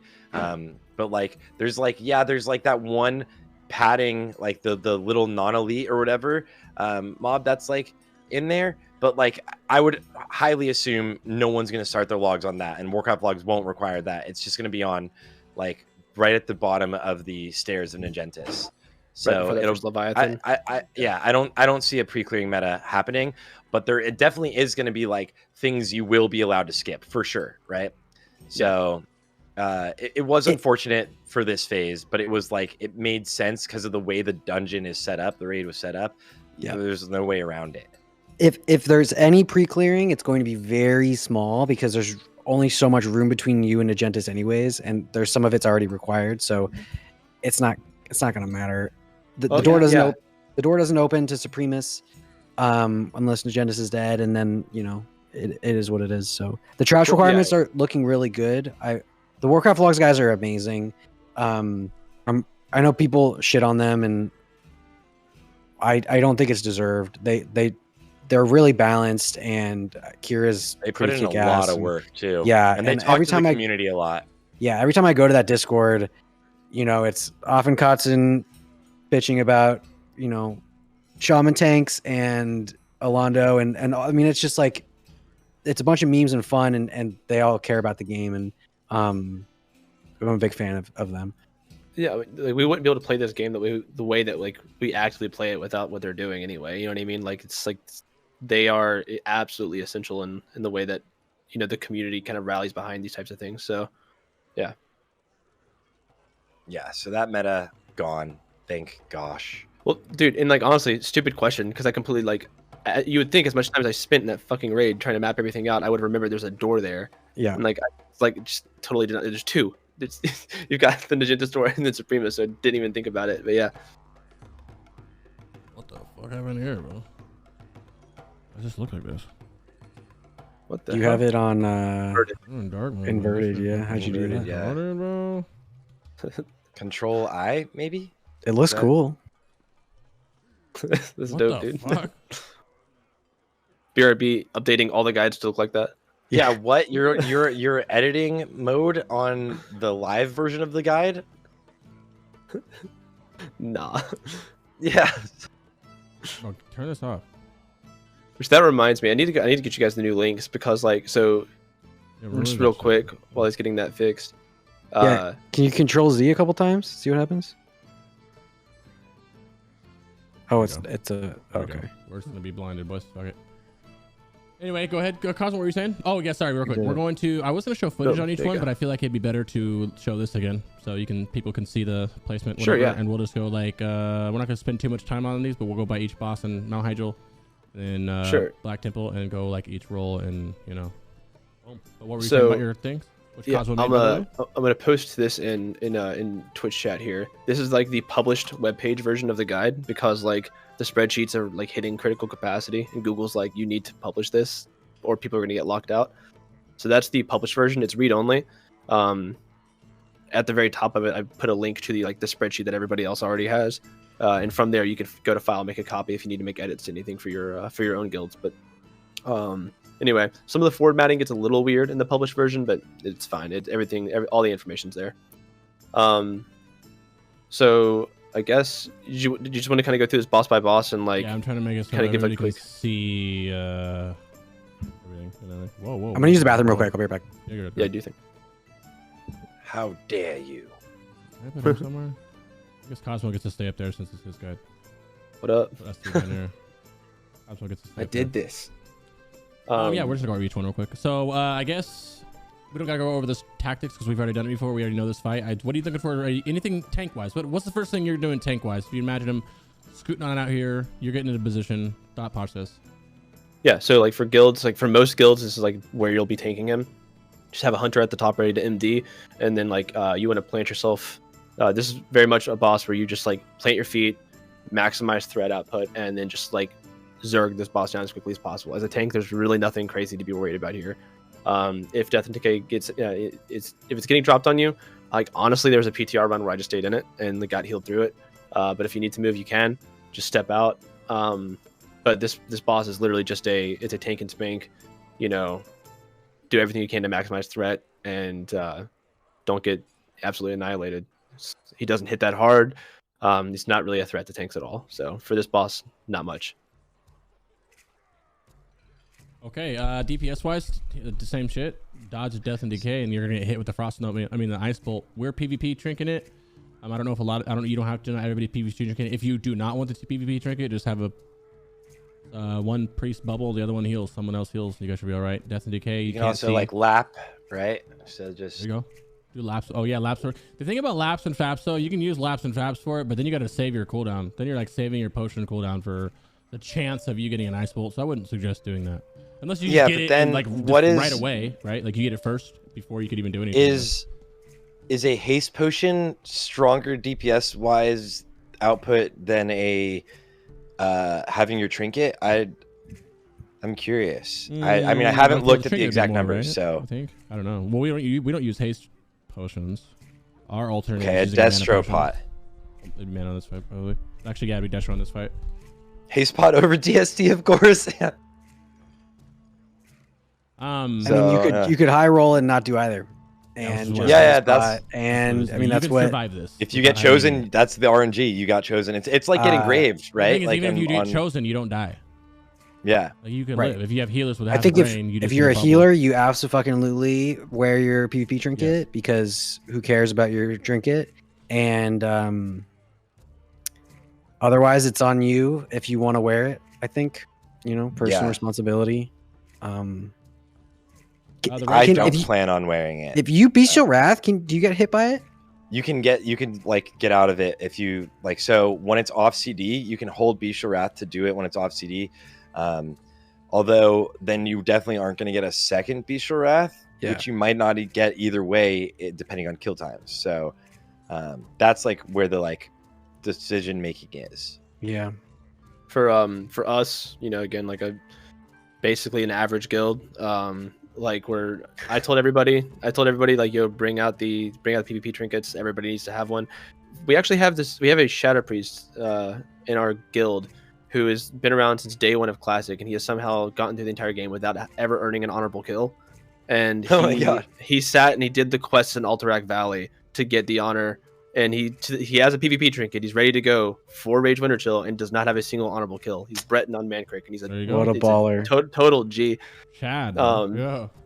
But yeah, so for us, like I think for most guilds, especially for early progression, like it's just never worth it to wipe here, dude. Like I can't express it to anybody. Like wiping on this is awful. So for most guilds, like I think PvP trinket's probably the way to go. And it's easy. It's easy to equip too, and like the damage output is pretty high. When you are frozen, the damage is pretty high. Yeah, it's 10 games, so like week 1 you wear it. Week 2, fuck it. Yeah. Yeah, exactly. And I'm sure, like, I'm sure we're gonna have some people who are gonna like sneak by and like, or like right as the pull timer hits 1, they're just gonna swap really quick. You know what I mean? Yeah. You like check everyone with like MRT. I thought I had it. Yeah. Yeah. So. I mean, I accidentally had my trinket macroed into my other CDs, so I used it. Watch out for that if you guys are doing that and have some sort of macro also be quick at equipping it afterwards too. Like queue it before on the last wave. Fuck around, get that Ice Bolt right away and have it on. I don't know if that's even possible. 30 seconds in, right quick, maybe. If you're too late on putting the trinket on. Anything else here? No, move out of the Death and Decay. You can get Frost Nova in the D&D. So like, just get like a Mass Dispel or something if it's on the melee in a Frost Nova and like the Death and Decay. They shouldn't die. It does like, what was it, 1700 a tick, I think. 15%. Yeah, okay. So Shadow Priest ideally is the one dispelling with Mass Dispel. Because the priest is going to be the holy priest is going to be circling at that point. I'm sorry, Shadow Priest, you're Definitely kind of support. I apologize, but for holy priest, definitely save your powered shield. It should not be on cooldown when that ice tomb thing goes out. If it is, you fucked up. Yep. Yeah. Anyway, next one. Anetheron. Tanks? What do you got here? What are you doing? What are you doing when this guy's... You just killed the 8th wave. Yeah, so I mean, again, like for both these bosses, the first two, like your entire job is just kind of like plant yourself firmly in position, get an MD, and just like immediately start maximizing the threat. The biggest thing on this is making sure what we're trying to do is make sure that our main tank healer is at least like basically isolated to make sure that he doesn't get hit with whatever carrion swarm hits everybody else. And that's just to make sure that you're staying alive. He hits harder than Rage. It's not super threatening. Nothing he did nothing he does is like an instant tank killer or anything like that. The biggest thing to look out for here is the Infernal, and making sure you've got an off tank ready to kind of pick that up promptly. Once you get that, I mean, make sure you got focus healers there and you're good to go. I'd put on here that ranged can focus them down. But after a lot of testing, we were just kind of leaving them, honestly, and you just burn the boss. They're really not that big of a deal. Just make sure that you've got a healer. If you have both of your tanks, you should have at least one tank. If you're ready for phase 3, you have a tank who's got fire resistance on. Have them toss on some fire resistance for this boss to pick up infernals, and it's totally negligible at that point. There you go. Beautiful. Healing side of things. Anything you want to? That's just good. This is a good healing. You can say what you do here. Yeah, it's kind of crucial where you stand here. Huh? Yeah, you just really want to spread out. If you all get hit by the carrion swarm, it's a bad time. You're gonna have a bad time. Yeah, you're gonna have a bad time. And the Sulfuron Slammers are huge. You don't want everybody getting slept at the same time, so having those going. Shout out to Sarthe. And it's a fun healing fight. It sucks to feel ineffective when you have the debuff, but I don't know. I like fights that are hard. As a healer, this one can be hard if you get really bad RNG. So if the off tank gets hit by it, it doesn't matter, right? Because it's just your healing. So yeah, I don't know. It's just spread out. Don't all get hit by it, and you'll be fine. Yeah, do you ever this is like a random, but like I could see people doing it, but like if you as like a healer gets hit by the silence, do you ever run up and bandage people? No, that's pretty sweaty. I guess you could. I probably would just be wanding for mana or something. But I'm gonna go make some bandages right now. I guess that makes sense. Yeah, like on my mental checklist of things to do when I can't cast. I'm like, oh, I can't cast. Bandage. You know what I mean? Actually, I shouldn't be wanding because I'm stealing ISB stacks. I found out that does Shadow Wand? Steal it. Shadow Wand? So, what'd you say? You have a Shadow Wand? Yeah. Everybody has a Shadow Wand right now. I didn't know that until someone told me the other day, and I was like, "Well, that sucks. I can't really wand anymore." Like, why even let that even be a thing? Yeah, it's a shitty interaction, but whatever. That's when you just start chucking snowballs, dude. I can't. That's true. There you go. Chuck snowballs. That's exactly right. Or just go up and smack it. You know what I mean?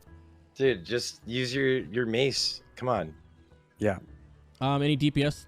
Any DPS starts? I can't think of anything besides dodging. The typical stuff they just said. Watch the fucking infernals turn and burn if your Raider tells you to turn and burn it. Yeah, exactly. Like if your guild isn't killing the infernals, ignore them and make sure you're not near them. And then basically like make sure like the Sulfuron Slammer, it's on a DPM timer. His sleep is on a DPM timer, and you can just like start chain popping those once it's off of time, and then once it goes out, you don't need to anymore. You can use the script. I think it's just console FFX glow 0 to make it like not look like your character's drunk, although your character will do like the movement thing still. But it's like for DPSing here, this boss is like you're pumping them right away, and as long as you don't get slept, you're golden, right? As a caster like you, if you get silence, that's just unfortunate. You do want to spread out, of course, but like for melee, you're healing him, but you're just hitting him, right? Yeah, I don't know. For warlocks, is there's much? Nope, nothing. Pump. Don't pull aggro on pump. Do you guys wear that Morgrim neck on this fight? The silence neck? To resist the silence? I think it's a this one. decent play. It doesn't resist. It reduces the time you're silenced, right? 20%, yeah. 36 spell power. You want 36 spell power, 20%, and there's 2 of them. There's one at Blood Furnace too, right? Yeah. That's just a more rare drop, but yeah. 20%. Yeah, it's like 0.6. Yeah, 20%. Definitely worth it though if you have it. Yeah. Especially because it's a neck slot, so not bad. Yep. Nexies. We all have a 100% pro tip for you guys here. Don't blow up the raid. If you're melee weaving for the first time, probably watch your mana. Yeah. Because if the boss is at 10% and you get the debuff, that reduces your mana, and if you blow up the raid if you run out of mana. That's not. Did you do that on stream? Do you have a clip of that? Yeah. Nice. And like right, Lottie on the other side is like screaming, and I'm just like, that was me, guys. I fucking did that. In the fight itself, it doesn't really seem like there's much tank wise. What are you tanking? What are you thinking here, bud? What's your first thought? You see this dude trucking on down the hill coming your way. Yeah, I mean, so these ones, like for Kaz'rogal and Azgalor, they take a bit to get to you. So it's totally fine. What we ended up doing is just having, instead of just waiting on the MD, I kind of went up and met him halfway just so I could be getting some threat on the way down. But basically, like, just kind of, I know I sound repetitive here, but these bosses really are just a matter of like, get him into position, plant, and pump. Like, that's just kind of like the move. The big thing on Kaz'rogal to keep in mind is like the way his Malevolent Cleave works is like it hits everything in front of him, and it includes NPCs, and it'll split the damage up. So make sure that you're not like just getting like Thrall like chunked down or anything like that. You know what I mean? Just be mindful of like where the boss is actually facing. The War Stomp's annoying. Just got to deal with it. You know, RIP to melee parses. It's gonna be annoying, but like you know, for this guy, really it is just a matter of getting him into position. He does hit like much harder, I think, than Anetheron or Rage. So just be on the lookout for that. But nothing too crazy. Don't fuck the cleave up. Yeah, don't fuck the cleave up. That's it. I mean, like, you know, pretend he's a dragon. He's got wings. What about healer wise, Joardee? What are you thinking over here healing wise? What's getting kinky for you? Kind of try to how do you deal with Marks as a healer too? This is a really easy fight for a healer. We're used to keeping our mana really high. If you find yourself fucking up and your mana is really low, call for an innervate. This is one of those fights where I think you should have an innervate like stored for really shit RNG, and not give it to the mages necessarily. Agreed. But it's like Kha'Zix, you know, we've done Kha'Zix a billion times. Just don't blow the raid up. If you're gonna blow the raid up, can you like run out? I don't know what the range is on the thing. Yeah, you're supposed to run out. 100%. Okay. You're supposed Sure. to run out. So then I don't think this. I think this is probably the easiest fight in here, as long as everybody's paying attention. Mm-hmm. So yeah, the trash for this boss though is the worst, I think, of all of them, because there's so many gargoyles. I'll say I feel like it's after this one, just between you this don't one like and the next okay. boss. The frost rooms kind of suck. These two are definitely the worst. Yeah, I think the frost rooms kind of suck. Horde camp definitely aids.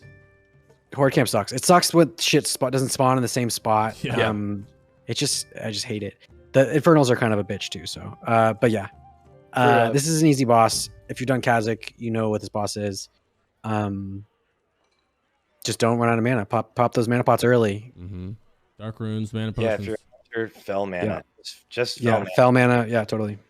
What about melee wise with the stomp? Do you do anything melee wise, Sarthe, to get out of the stomp, or do you just eat the stomp?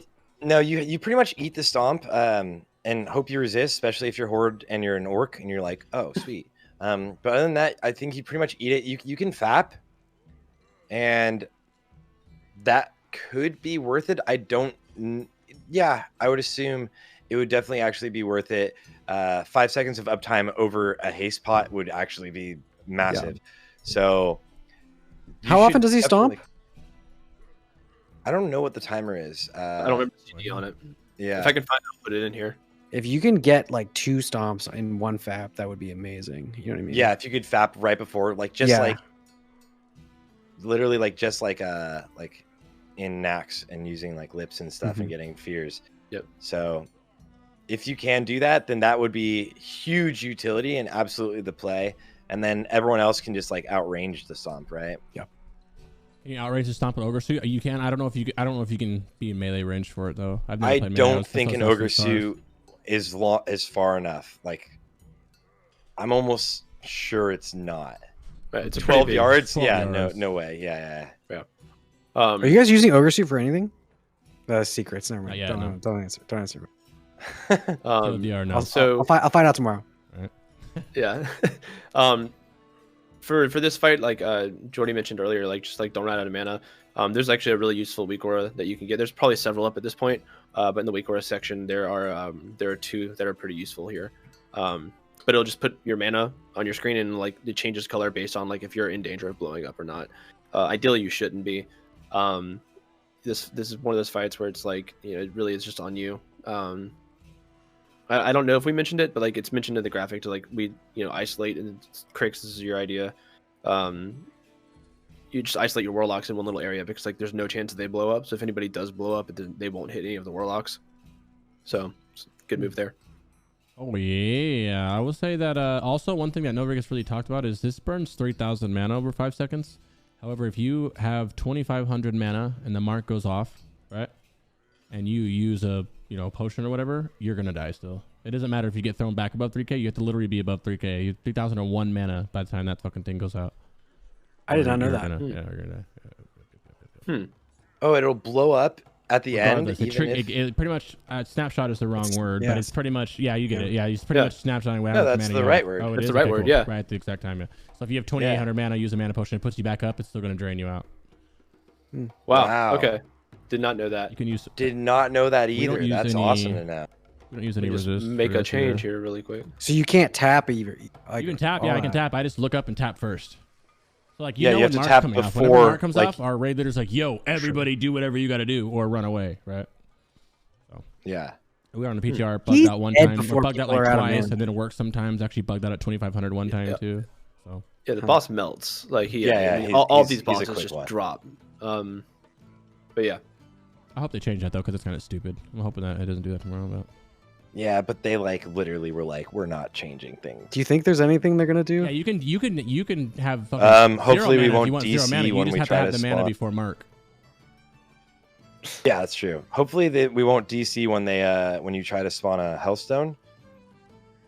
That was that was a good change. Dude, when on the PTR, I mind controlled a horde player, and then I dropped the mind control, and he was friendly and had an alliance PvP icon on him. Like MC's lasted forever. He could play his character. He can move his character. Yeah, I like changed his mind. He was alliance, and then I was like, okay, cool. Just to clarify Faction one more changing time with this mark classic. is you will not blow up when you have 0. You could not have the mark. Like if you're just pumping and you do not have the mark and you have no mana, that does not matter. It's literally only when the mark is on you and then it's trying to drain mana from you when you need to run out. To clarify that. Oh, so you can hit 0 without the mark? Yeah, you can. The mark is what's killing you. It's when this takes mana from you. Yeah. Right. If you I only did it once and I got more the mark. Of these marks go out over time too. So. Easy. Next up, or anything else? If not, Azgalor. Azgalor, everybody's favorite. Easy. Collect your loot. Whatever loot he has. I think this is one of the easiest fights in here too. This is a really simple one without going into mechanics. I think the biggest thing everybody needs to do is hit that 30 yards. I think if people realize like this is 30 yards right here, let's pretend this is. If you are beyond this point, if we're a group of warlocks or whatever stacked here, we will never fucking ever get a rain of fire if we are all 30 above yards. All of us right here. If we're just right here and the mages are right here and then the fucking shadow priest is like right here because he can't because of mind flay, he can get it, which then would make these the mage group get it naturally. But if everybody here is outside this, we will not even get targeted with the rain of fire. It'll just go on the melee over and over again like this, and the melee just kind of have to actually start. Tell me how it is to be a melee, but I feel like you just 1 foot, 1 foot, 1 foot, 1 foot, back foot. You know what I mean? I was curious. I was gonna ask Cosmo and you guys, like, have you done it so that the melee just move around so that like the tank never has to move, and the melee just keep getting the rain of fire, but can melee just circle around the boss and it like will never be an issue? Yeah, I didn't move him at all whenever I tanked him. Like, I put my back up against that post because his cleave doesn't knock back. That's like my one note for tanks here, honestly, is like put your back to the post so when he does the knockback, you don't get thrown around. But like from that point, I just hold him and like just had the melee pivot around. Nothing too crazy. Yeah. So then has anyone else just move? I mean, the annoying thing would be like if hunter pets then get kind of griefed, but like we'll see how that goes. I think we do 2 melee groups, 1 on each back leg, and then if one gets fired, they run to the other one, and Yeah, there can't be 2 fires up at one time. I don't think so. I never saw that. I've watched a bunch of VODs. I don't think I ever saw that. Yeah. But I know that like as far as the layout goes, and as far as like strategies, like with the off tank, like I think Sarthe and Crix, you guys mentioned that you're not even going to use a tank for the Doom Guards. You're just going to let the NPCs drop tank that shit off. The NPCs do it. Yeah, the boss dies. Yeah, so the fast, Torrents. You know what I mean? If something happens and you have to turn and burn it, it's almost dead already as it is. But you also have tanks not doing shit. So if your tanks aren't doing nothing, then have them do whatever. But you really don't have to do anything to them. Yeah, our prop paladin's been building out like a beefy ret set for tanks or fights where he's not doing anything, so he can at least hit the boss and do something useful. So which is really good to do it. That's why druids are good at it, right? Because their feral cat is pretty good. Yep. When I swap forms, these are the 2 next we're talking about to help you 20% chance for reduction, silence or interrupt effects. 0.65% chance drop rate from blood furnace, right? I think yeah. Yeah. And it just gives you 20%. It's this. I mean, I don't have it. If I had one of these, I would run it. It's worth it. But at the end of the day, up to you. Yeah, I mean the Mogrim one was always just like seen as like kind of a meme or like outside of PvP or anything, but like it actually has decent usage here. Like SR is better than this item. I wouldn't wear any SR. With the hopes on the chance that you resisted, I'd rather just pump. It sucks, but it's whatever. I guess you could math it out, but yeah. How so?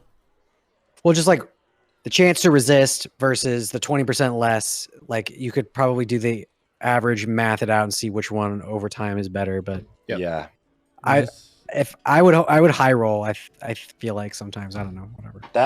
That's my tendency, which also leads for like the most frustrating situations, of course.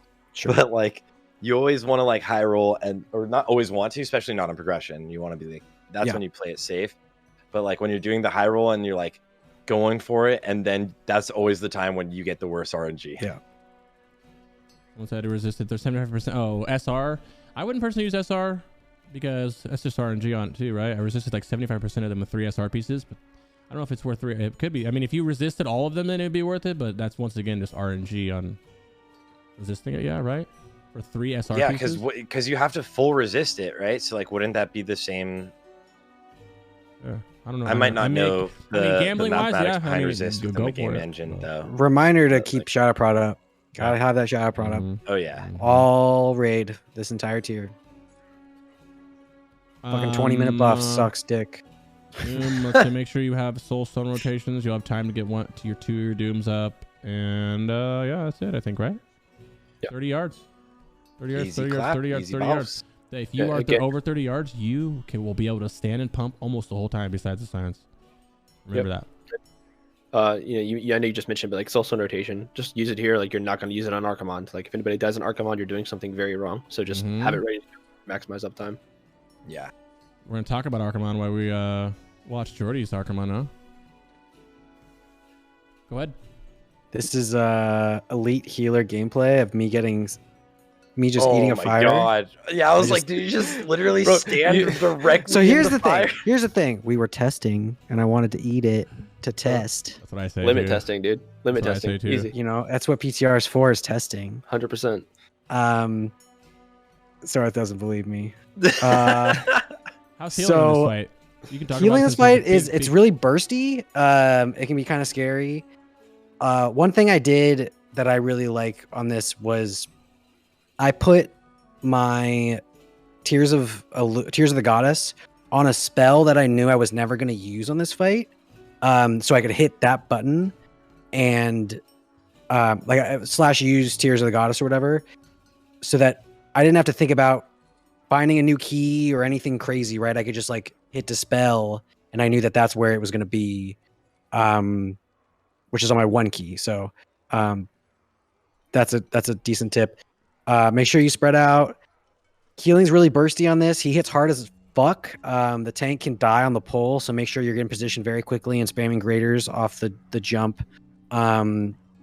Druids are really nice on this to keep the tank up while the fear is happening, because sometimes the tremor doesn't get you out fast enough, just like that.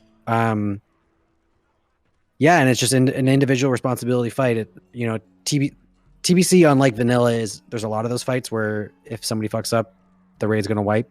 And this is definitely one of the more punishing ones where this is definitely one of you just can't die. Yeah, I mean, as far as like as far as tanks go on this, it's worth pointing out. I meant to mention on Azgalor as well. Neither Azgalor nor Archimonde can crush, so like these are really good times, like especially even for more average guilds, to toss up a bear, and just let the bear be the main tank here. But for tanks, if you're the main tanking, there's something to keep in mind is like. Keep in mind where the order that the fires come out, because the most you'll ever have up at one time is 3. So you know that if you're seeing the 3rd fire come out, the first one, for every set of 3, the first one's going to be despawning pretty quickly. So you can start communicating, and it's really big in this fight to communicate vocally about like where you're going to be pulling the boss. We make sure what we did is we mark one person who's like, we know to be like reliable with movement and all that in each group. And I just say, okay, I'm moving towards star right now, or like in 5 seconds, I'm going to start moving towards star. So everybody has the time to kind of like prepare themselves for that move, and just be over communication here as a tank. I think is always better. Be very, very liberal with your cooldowns, because like Joardee said, it's very, very spiky. So be as liberal as you can. And Sarthe eating classic. Sorry. Oh no, you're good. You're good. Yeah. Holy shit, dude, it's good. When you stream all day, you gotta eat, I guess, right? I get it. I'm trying to wait this year too. So Cosmo, I don't know the answer to this, so maybe you guys do. Which bosses cannot crush? So in Hyjal, it's only Azgalor and Archimonde. Okay, what about Black Temple? In Black Temple, I've got my list. Supremus can't crush, Mother can't crush, Pally Tank on Gathios for Council can't crush, and Illidan can't crush, nor can the Flame. You, my friend. Thank you. Hope that answered your question, my boy Romanski. What were you? Sorry, guys. I didn't mean to interrupt. Feeling wise? I have a thing. Hold on. This is kind of a cool little thing that I just posted in the group chat. That's a pretty nice chart right there. That's what I'm looking at. Yeah, that's got all the numbers. What hits the hardest? It's a good thing to learn, so you just know like what you're looking at when you pull a boss. Yeah. And this is another, like I mentioned this earlier, just like the base speed over there. I know that seems like just not that big of a deal, but as a tank, if like especially if you're the main tank and kind of like what that swing time feels like, it really does help out a lot with like being able to like kind of predict reactive mitigation and all that stuff, and knowing like being as proactive as possible on it. It helps out a lot. I don't know how to link this because it's I just can screenshot it. Just Windows Shift S right now. Can you just copy link? Does it not? Yeah, but it goes to Discord though, right? It should be fine. Yeah, just now's the perfect time to plug your Discord, dude. There you go. In the general chat. You want me to plug my Discord? I don't know. Got it? Okay, good. Yeah. I mean, just guys, screenshot it. Yeah, just screenshot it if you need it. Sorry. Love you all. Yeah, I just posted it. That link in chat should work. Oh, cool. Thank you. Beautiful. There you go, guys. He's better than me. So, tanking. Anything? Archimonde? Big tank?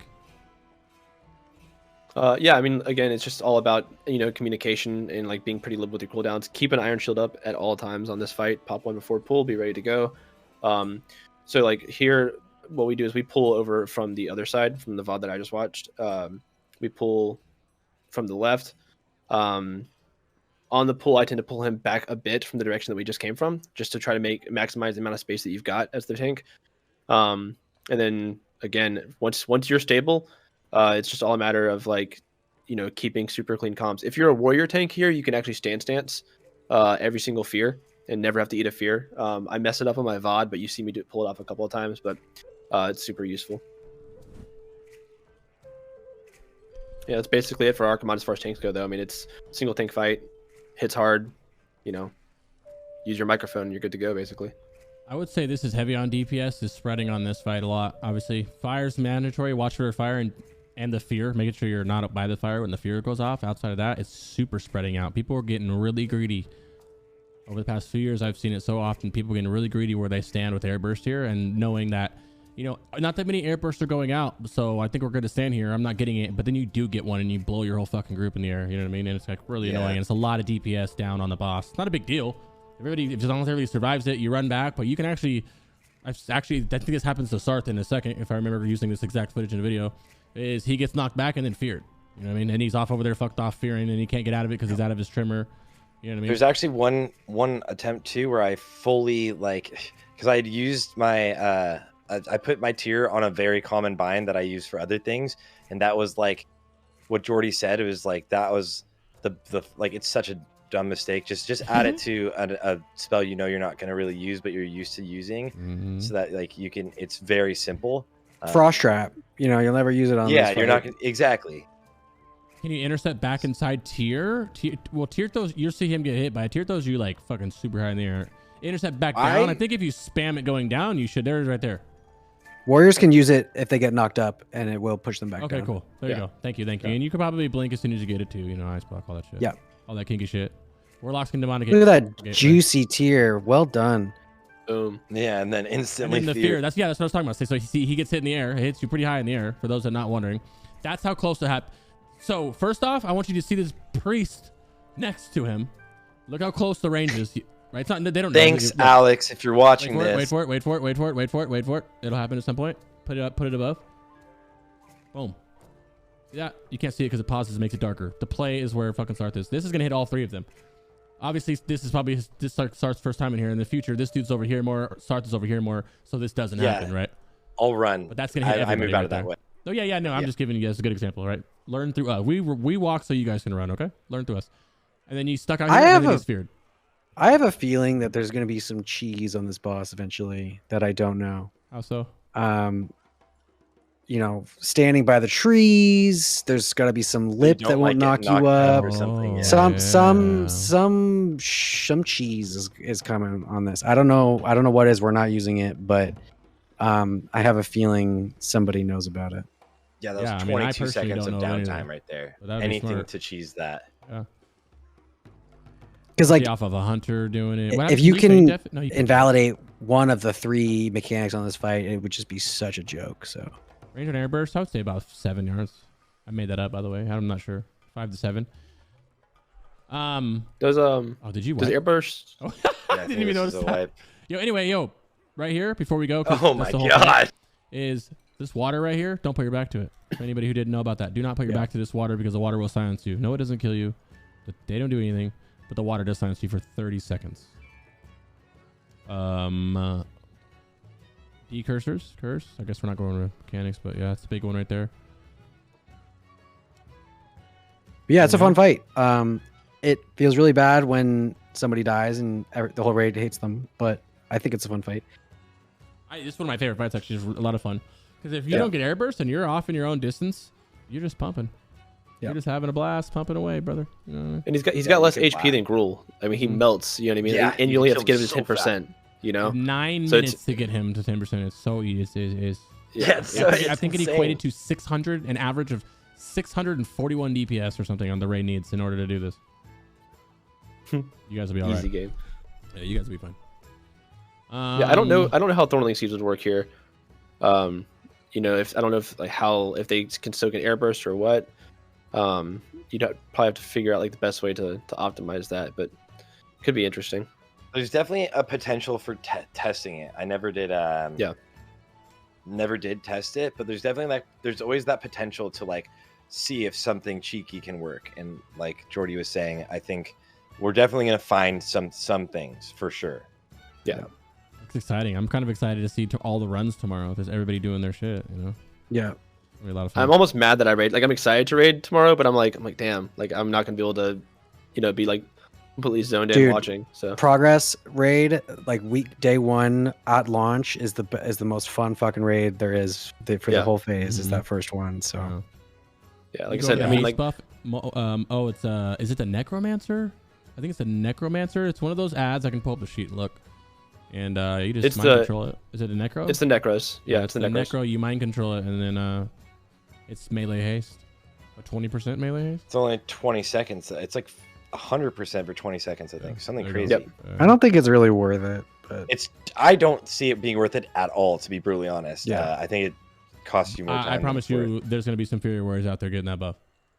Alondo's getting that buff for sure. So it is worth it. I mean, it's worth it's 100 some haste for Fury 20. Warriors, Alondo and Lottie nothing? are getting that buff. But if you were trying to clear as fast as possible, like most of us, then yeah. Yeah, I wouldn't worry about it then. Dude, I would not want to be in his Temple, guild man. for fucking Hyjal, man. That's gonna be rough. I had one of our warlocks. He was in bipolar before he came to us, and he hated it. He loved it, but he hated it at the same time. I totally Not respect the that good guy warlock like build to an be. insane amount. Oh, he's but a Chad, oof. bro. As a hunter, I think it would be the Chad. most fun thing ever. I think it would be so fun to just have like one raid a week where we're in like main raid together, and like I'm in the group that just gets perma fucking bloodlusted. You know, like it's always the most juicy. Like I'm like jealous that Enthos and Chris get to like get these like insane groups, and they just get to like have so much fun, and they just pump so hard. There you go. 5 chickens, 100% haste. Alana's gonna be happy. He's a pumper, bro. Dude, Yeah. Chad pumper. Black Temple. I wore the Naj'entus the first boss, gentlemen. Or range DPS. I think something interesting or like important to note is it. the one trash pull before Naj'entus, right on the left, right there, can be really intimidating. Like you can absolutely wipe on that. We wiped a trash few pull. times on that pull. yeah, it's nutty, dude. And like, so in the map, I put down, I went with like the most common. I did like quite a few like attempts into this, and the most common one that I saw was the one with the harpooner and the dragon turtle. But like I've definitely seen iterations of this pack where there's no harpooner and there's no dragon turtle, and instead there are 2 aqueous spawns. I don't know if that's intended. I'm assuming that it is, because it can be either the spawn, either the elemental or the turtle, one or the other. Yep.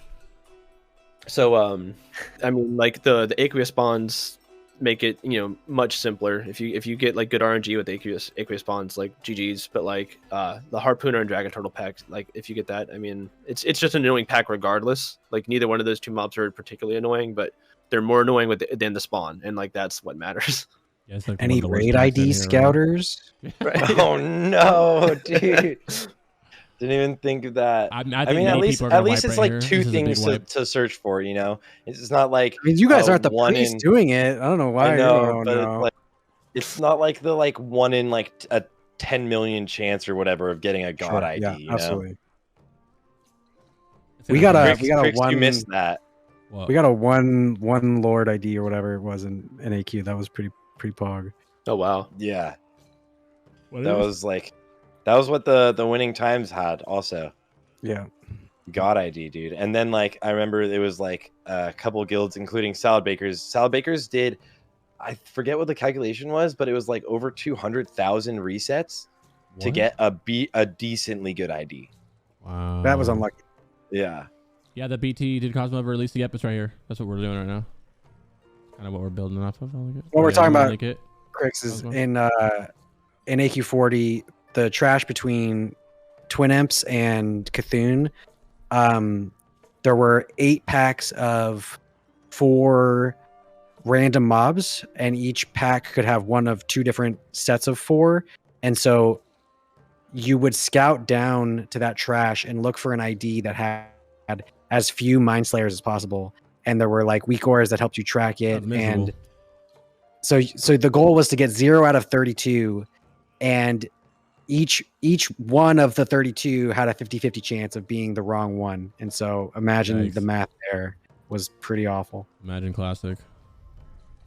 Like, yeah. Imagine playing classic. Here we go. Dude, world buffs and Sorry. speedruns were so hype. Oh my god, you have I no fucking idea. It love was so world buffs. I fun. miss world buffs so much. Considering I'm a Yeah. warlock, I don't think it was gonna matter that much anyway. That's true. Your entire job was Curse of Recklessness. Yeah. Okay, look, I did a speed run. I did a Molten Core speed run. We did okay, and I was the only warlock in there, and all I did was put up Curse of Wreck on everything.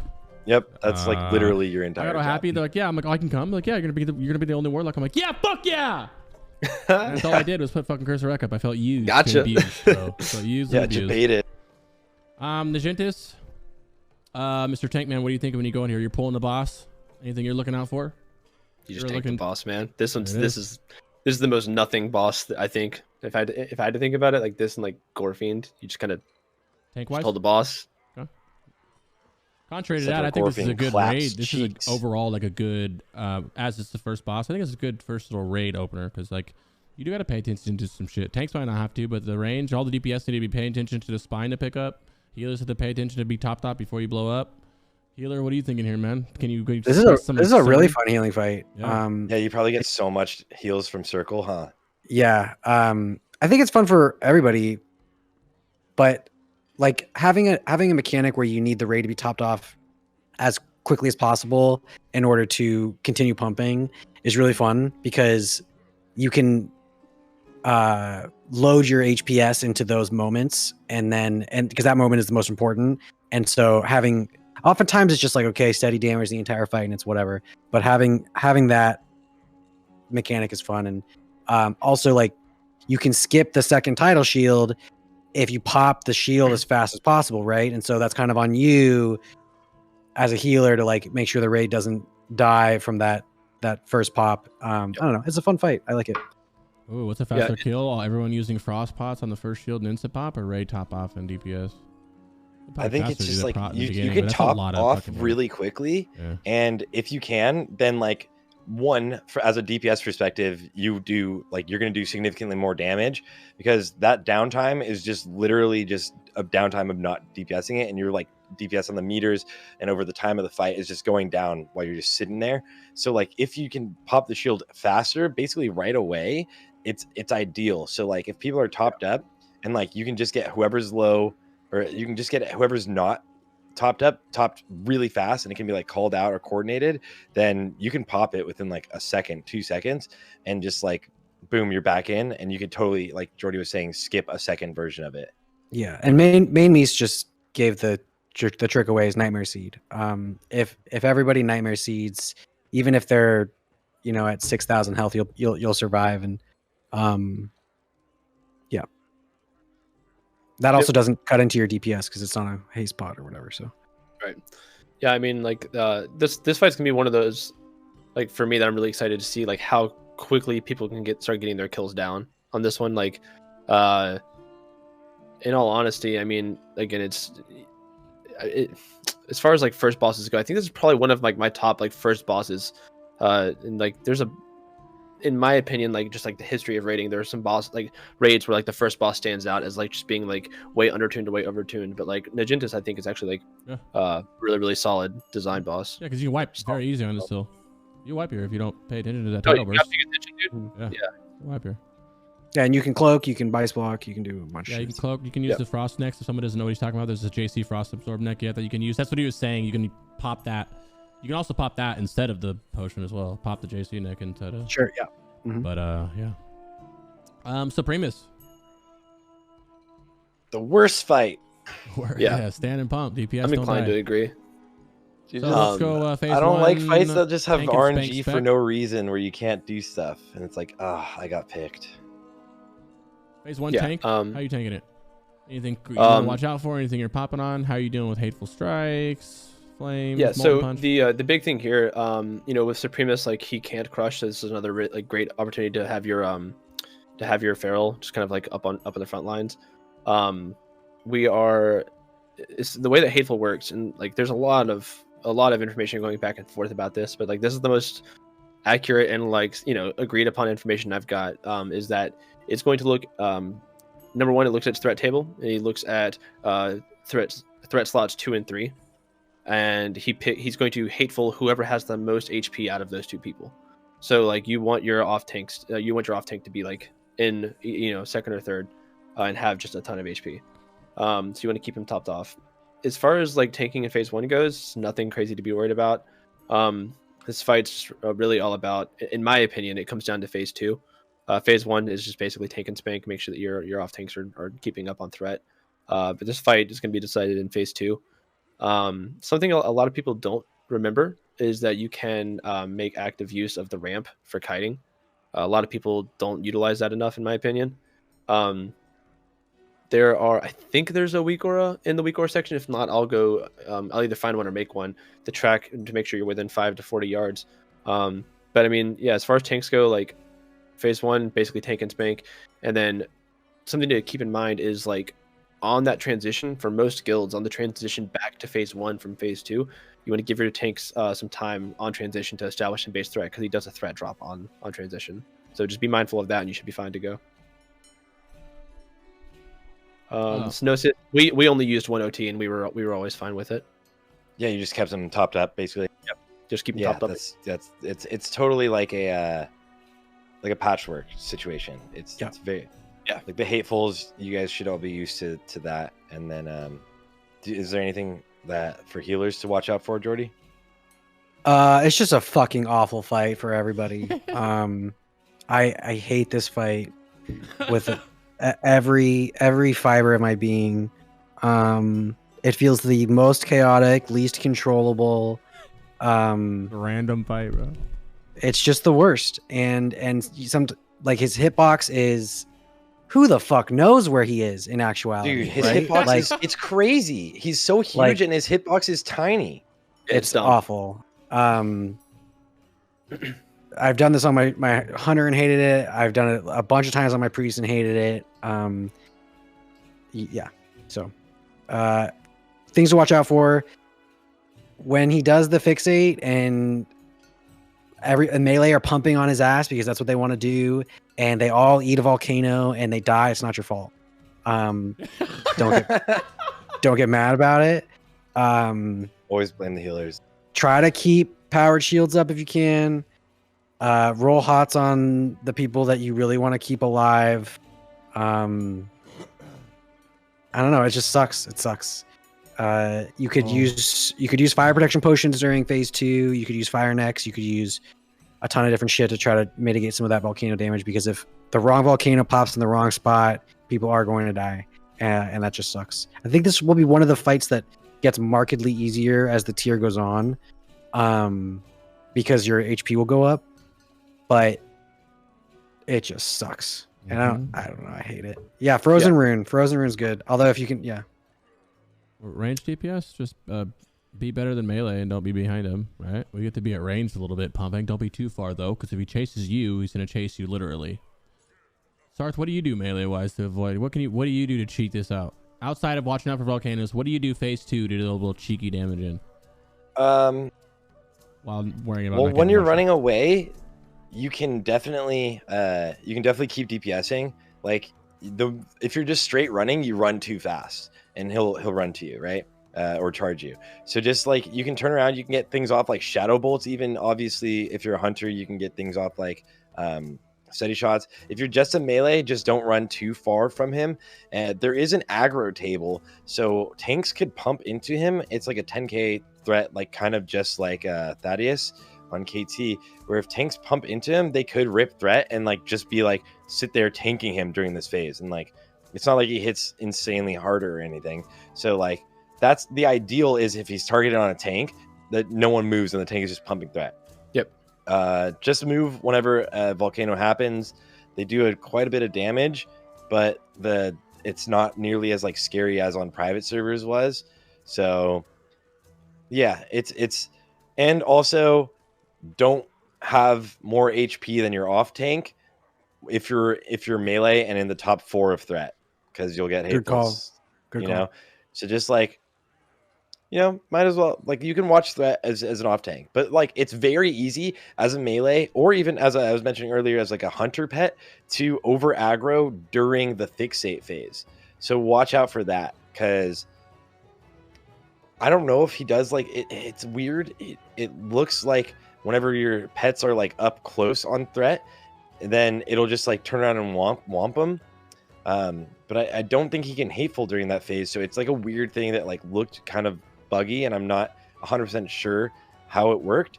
But also, if he ends up killing someone during that phase and you're anywhere near on the threat table, if you're within melee range, you're going to get the aggro over anyone that's higher than you on the threat table that's outside of melee range. So you're about to die. So watch out for like cheeking out extra DPS during this phase. All right. Anyone else? The best DPS is an alive DPS. There you go. Always. I heard the best DPS was a dead one, but all right. It sounds change good. all the reserve Akama. all. This is a fun one. This will be a little bit straight right into it. Tank, what are you doing phase 1 down there? How's it looking down there for you, bro? What are you thinking down here? Yeah. So this is one of, like for me, like so I'll be holding on left side. We toss up our paladin over on the right side. We literally just I put it in the guide there to like have like a frost trap down, to help out with like hiding mobs if you need to. To be honest, like we forget what group it was. It's probably for the best. I don't remember who it was, but we were doing a PTR run and called for slows on left and right side, and like on my side there were no slows at all, and it just didn't matter. Like I didn't really find myself having to kite too much.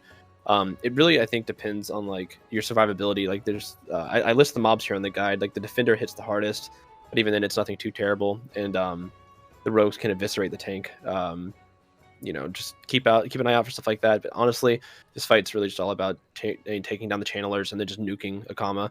Really nothing too crazy going on here. Once you get the entire time, I mean, like all of your tanks could just be active and trying to keep up with the ads. Nothing too crazy going on here at all. The one thing to maybe keep in mind is like don't let your healers get too close to. I think it's the defender. They can, or your healers or casters, they can interrupt any cast going off within 5 yards with a shield bash. So just be mindful of that. 20. That's my voice. No, yeah, man, I thought I did. I thought I just really fucked up and wasn't recording this whole time, but I was. Sorry, carry on. This is definitely going to be one of those drag all the trash in the room to the thing bosses, right? Yep. All that, right? Like, it's hard. People are going to do it. I've seen a lot of VODs of people pulling like a ton of shit. We'll see what happens tomorrow. People are pulling all this up to here. They're doing a lot of crazy stuff. Yeah, I think this will go from the easiest boss to one of the harder bosses because of the way that people are going to do this room. Yeah, if you put everything onto the boss. Yeah. And I think with some really good play, you can do a lot more than people think. And that's why I'm excited for speedruns. Yes, totally. It's going to be sick. Yeah. Should you do it tomorrow? If you didn't practice it, you probably shouldn't. But this is definitely going to be one of those bosses that's going to be reminiscent of Vosh, where it's like, well, fuck, here comes a lot of trash, and let's go. And just a point about speedrunning. The one bummer about this phase, I think, is the last bosses aren't going to be as interesting as it was in phase 2 because there's no complicating factors possible. Yeah. I really loved phase 2 speedrunning because the Vosh trash and the KT trash being up and stuff like that. So yeah. But yeah, because of the trash in this room, it's going to be a lot of fun to see what happens. It's a silly fight, done normally though. It was a fun fight back in the day. Sucks that it's so easy. That makes it easy. Range don't really get to do much, but AoE, baby. Yeah, if you're to sit there and seed and like be happy. I'm like, we killed that. If you're a mage and you have tier 5 or tier 2 5-piece, use it so you can get. Do you actually get I'm curious. Do you actually get it's better? You can hit all of them? You can hit all of them, yeah. Oh, that's awesome. Yeah, it's huge. But you could sit in the middle and hit all of them. I don't think so. It's weird. Lame. Swat. Pump away, boys. Good warlock fight. Beautiful warlock fight. Well, good mage fight too. Good caster fight in general. Do we need? Nope, that's it. Good enough. No, it's a fast fight. This fight is like it's gonna go through really quickly. Yeah. Tanking on this fight, you just said is pretty much nothing. If you want to chime anything else, he just hits hard. Yeah, that's it. He hits He really does hard. hit hard. So, Yep. so just be mindful of that. You know, I've said it a couple times already, but like keep iron shields up. Make sure you're good to go. Like it's nothing too crazy. Just be mindful of the damage that you're going to be taking here.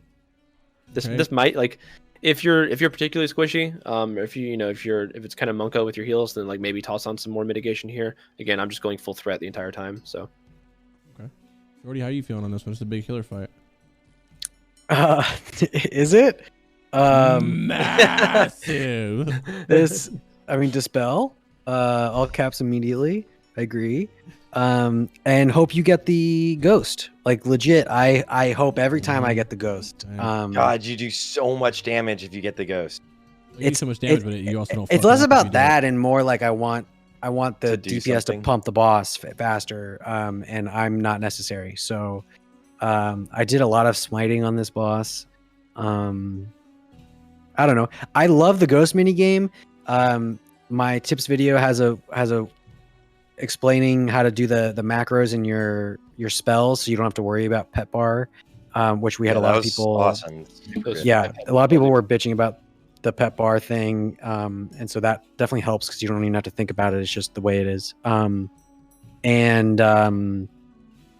it's a fun boss if you get the debuff. Otherwise, it's just a tank and spank. So, like we've been on the PTR and seen like fucking 8 shadowy constructs come out and still down the boss too. So you guys sure, okay. Yeah. If you're the first person, you better do the ghost right. If you're the second or whatever, you get a lot of help and it's not a big deal. But that first person needs to be on point or it's a waste. Well said. Yeah, that's a big deal. Well said.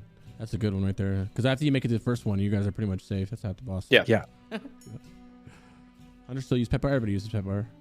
Well, it's interesting because it would just go into the pet bar because you're dead. When you die, your pet's dead. You don't have a pet bar technically, and then you come back to life as the shadowy construct. Then you have a pet bar. Also, you can literally just backpedal because you move faster than them because you're shooting them. You can literally just backpedal and click 5, 4, 3, 3, 3, 3, 3, 3 if you need to. If you absolutely need to.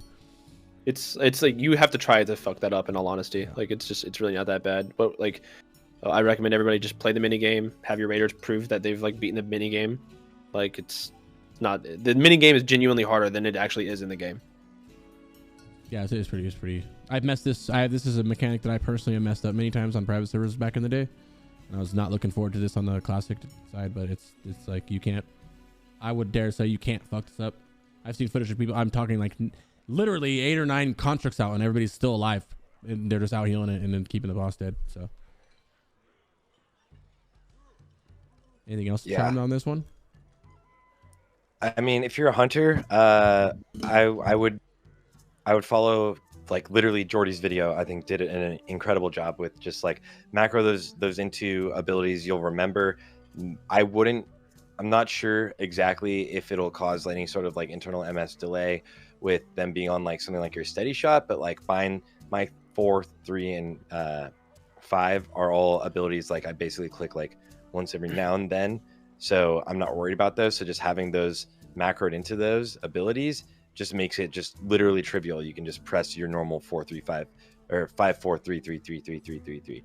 So super simple to have those macroed into abilities, and it'll just make this fight so much easier because a lot of people don't have pet bars set up, don't have pet bars active, so they'll just be sitting there not being able to do anything. It doesn't help that they don't call it pet bar and action keybinds either. Call it like special action or some shit. It's weird. Yeah. Don't pull aggro either. Here's another one. Right? Sure. Also, you can cheat up. I can't show you on the thing, but you can cheat up kind of like where the stairs are, and as long as you're not in line of sight, you can get pretty close. So it just helps for pull time. In the I don't know if I referenced that in the raid path tab, but like the last 2 mobs before you actually fight him, you can use those to like pull them off to the side, let your raid user stack up rage, and then just initiate the pull there. You referenced it when we went over it. Chickens. Okay. Yeah. All right. Yeah. Do you chicken on the casters? Right? Is that what you said? Yeah. We chicken the warlocks. Yeah. You know what I Mm-hmm. mean? Bloodboil. I would say I would start Joardee on this one. Joardee, I feel like this is definitely a healing intensive fight. What do you think about this, brother? I love this fight. Yeah, tell me why. So this fight I get to yell at the raid to do stuff, so I love that. And you just do group 3 to the back, group 4 to the back, group 5 to the back. You definitely want to separate it into groups, don't do like random people. If you don't know this fight, he does 5 dots that stack to the 5 furthest players away from him every so often. So you don't want to take more than 1 stack. So you have 5 people move to the back of the group to soak the dot, and then another 5 that aren't those first 5 go to the back. The way that Cosmo elegantly has this laid out is you're using the water pool here as the demarcation line to get behind when you want to soak, and then everybody else stands on the regular path to not soak. It's a really fun fight. Circle Priests just shine here. It's kind of similar to Void Reaver, where you're just pumping the entire time. So much circles here, huh? You really want to pump your trinkets right before the Fel Rage is going to happen, because the raid will take a bunch of damage, so you want everybody topped off right before it happens. You can spread out if you want or not, but the raid will take a bunch of damage. And then the Fel Rage target, you just bop him to get everybody back up, because he does take a fair amount of damage, and you want to make sure that that person doesn't die or else shit goes sideways. So yeah, it's a fun fight. I really like the mechanic, and don't pull threat. Pulling threat's really bad. Mm-hmm. Also, we've had people pull threat a bunch. Big stay behind your tanks. A bunch. Yeah. Speaking of tanks. Yeah.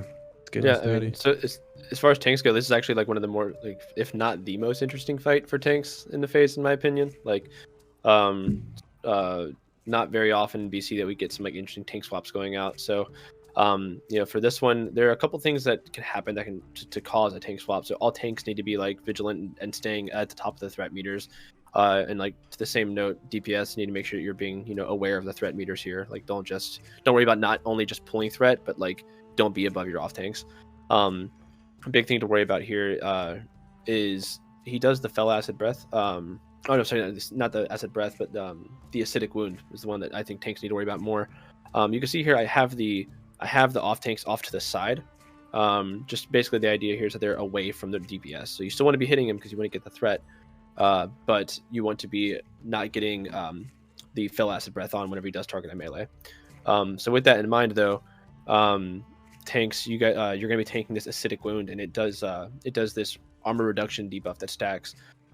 Based on data, it looks like for a lot of guilds, like obviously you're gonna have to find your comfort zone based on like your gear and what your healers are capable of healing, and what feels best. I think anywhere between 7 and 10 is probably a fine place to look at swapping. And the way you do that is you just call like, okay, I'm gonna stop, let the other tank pass. Maybe you like use MDs for that. To that note, we start our Holy Paladin or our Prot Paladin off here because they just have they're the weakest chasers as far as threat goes, so we let them initiate the pull. And then we've got myself and our Feral Druid chasing. That being said, the reason that you use 3 tanks here is because like he can do the Bewildering Strike, and that can immediately. So let's say, okay, the Prot Paladin is tanking, it's time to swap, so I take over.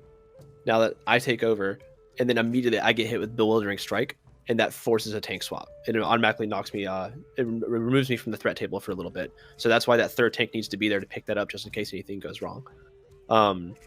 You could theoretically try to hold and just use Bewildering Strikes as your reset. I don't think it's safe, especially for most guilds. I think it's best to just try to have your 3 things there ready for the rotation. And then occasionally he'll do the Void Reaver knockback. That's that with that eject ability there. He'll do that, and it just like a temporary threat reduction. For a lot of tanks, if you're just pumping threat into the boss, the eject shouldn't be the thing that knocks you below your off tanks. So ideally you want top 3 on threat to be your tanks. Yeah, that's the best way to go about this, especially early on. As DPS, your job is to stay behind all 3 at all times, obviously. Yep. Yeah. Do you ever bop the tank if they got too many debuffs? You can 100% use a bop to force a tank swap. And like that way, you're at least in control of it. It's something that you. It removes the debuff too. Like it forcibly removes it, right? Can't you just bop cancel aura into drop them? Yeah. Yep. I mean, it wastes one of your buffs if you. You wanted only to are use gonna it need on, 2 at most. Right? I think Like, I think you ideally. should. I think you should only need 2. Yeah, if you need more than 2, then like I feel like your DPS is just a little bit low. So I think that's the way to go. So that's what Thunder was just saying. Yeah, I think two phase 2 maxes. Honestly, like when we did PTR, I think we killed it in the second iteration of phase 1.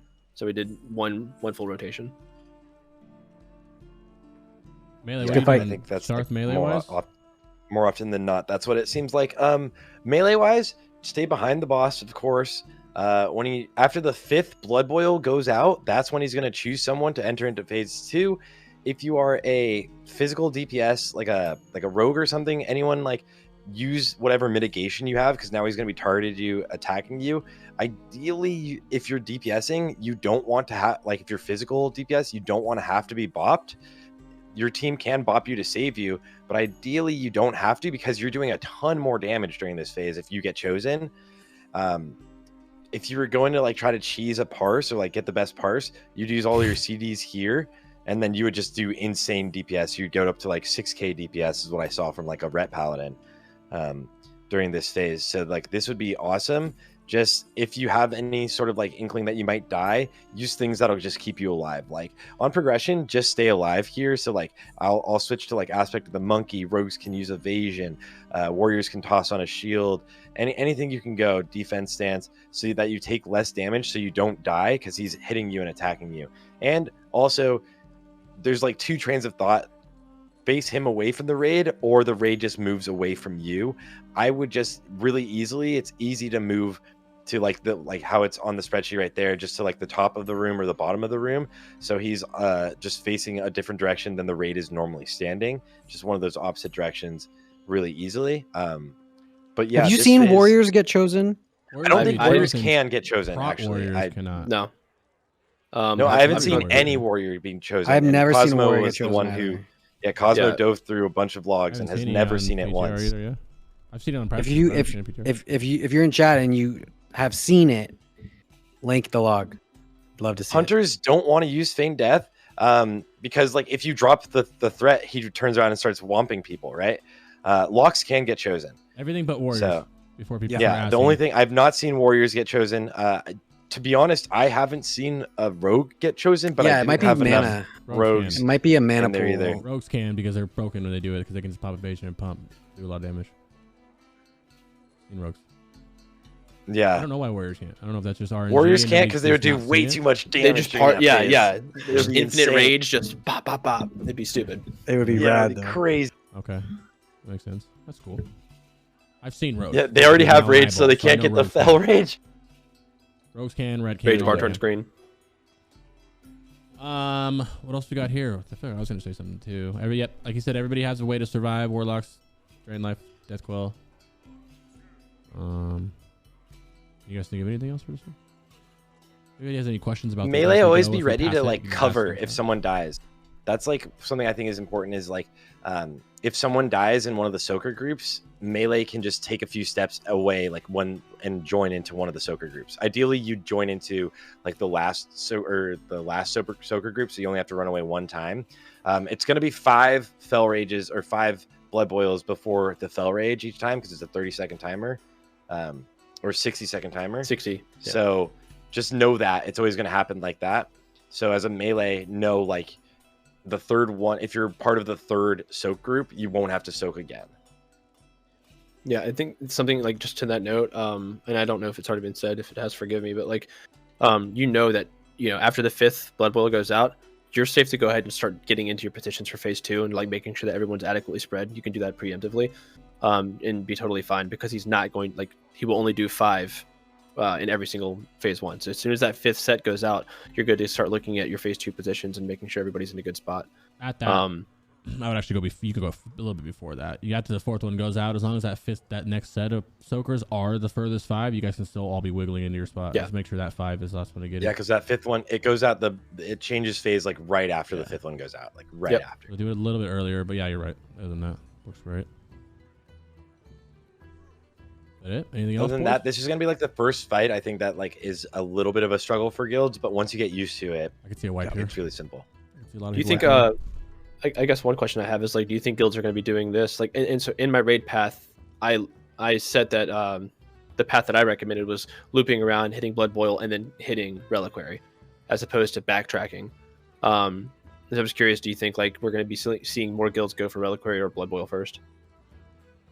For progression, I would say like guilds that are struggling more would go Reliquary to get another boss down right away before they have like a lot of like attempts on Blood Boil, because I think this is going to be the first boss that guilds might have multiple attempts on, really.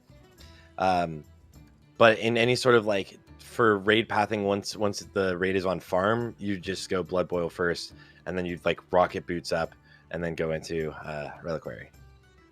Speaking of, one more thing before we leave. I know Joardee already said it, but this is a lot of healing going into phase 2. Like, it's a shit. They get like 15 something Blood Boils out at the same time as the Fel Rage. I heard him say pop your cooldowns and everything, dude. But that's what you're saving cooldowns for as well, because of the Fel Rage, because of insignificance, lust, cooldowns, all that.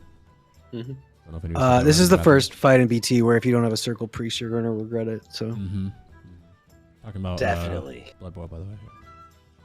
I agree.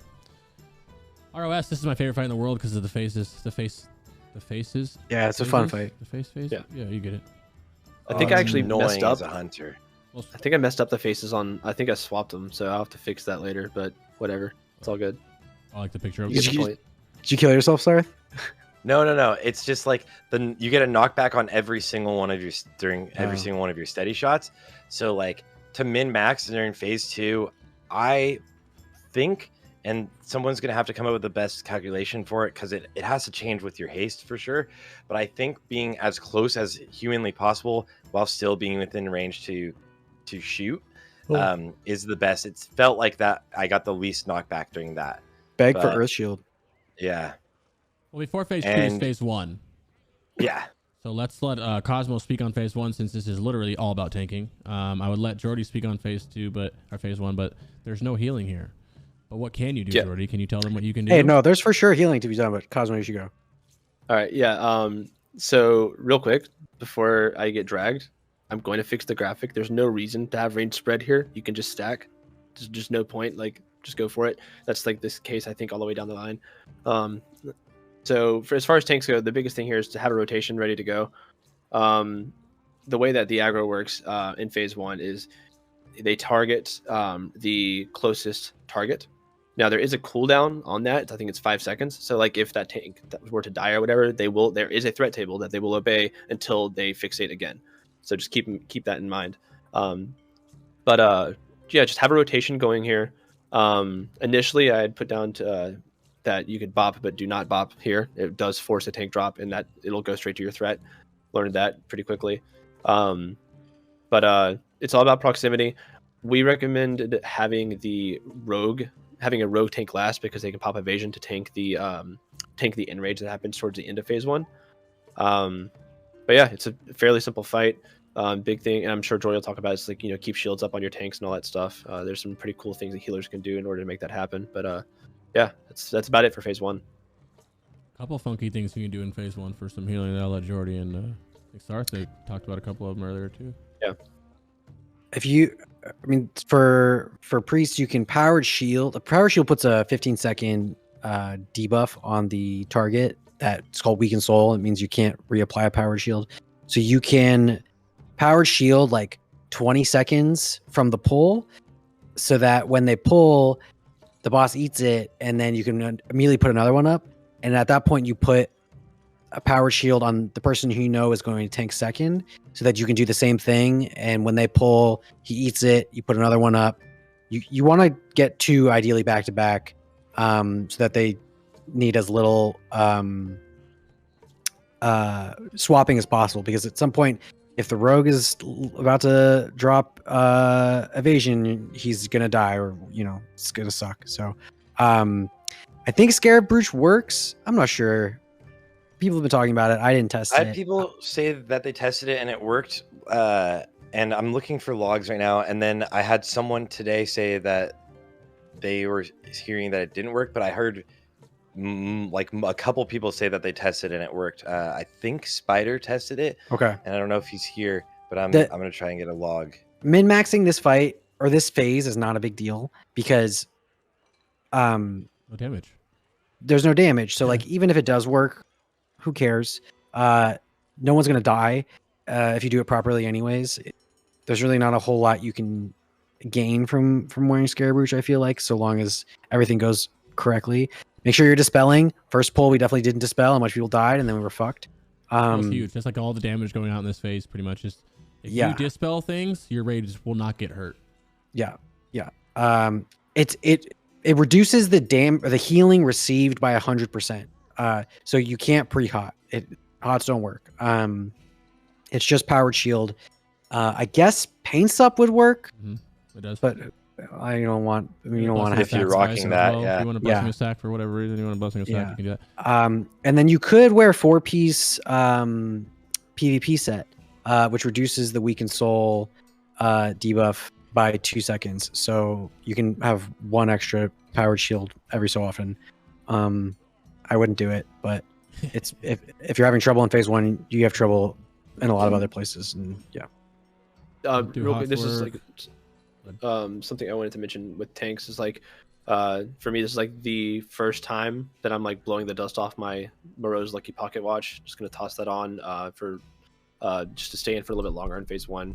You have ridiculous dodge chance, stuff, anything like that helps out for tanks. Yeah, sorry. And he said it earlier. You can have a rogue tank this enrage right here. You don't have to.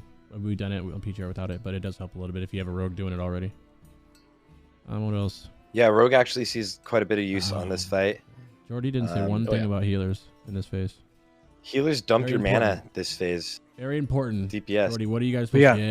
Smite your tits off. Yeah, smite your tits off. Healers should be DPSing the entire fucking phase, non-stop spamming. Other than dispel, of course. Dispel, because in between each, those that don't know, in between each phase, you get an intermission where you get all your mana and health back. The paladin is surprisingly effective on undead and mobs like this. I don't think she's undead. I think she's nothing. Unknown, but she's nothing. But they do a fairly good amount of damage in this tier as a holy paladin. So, smite bound.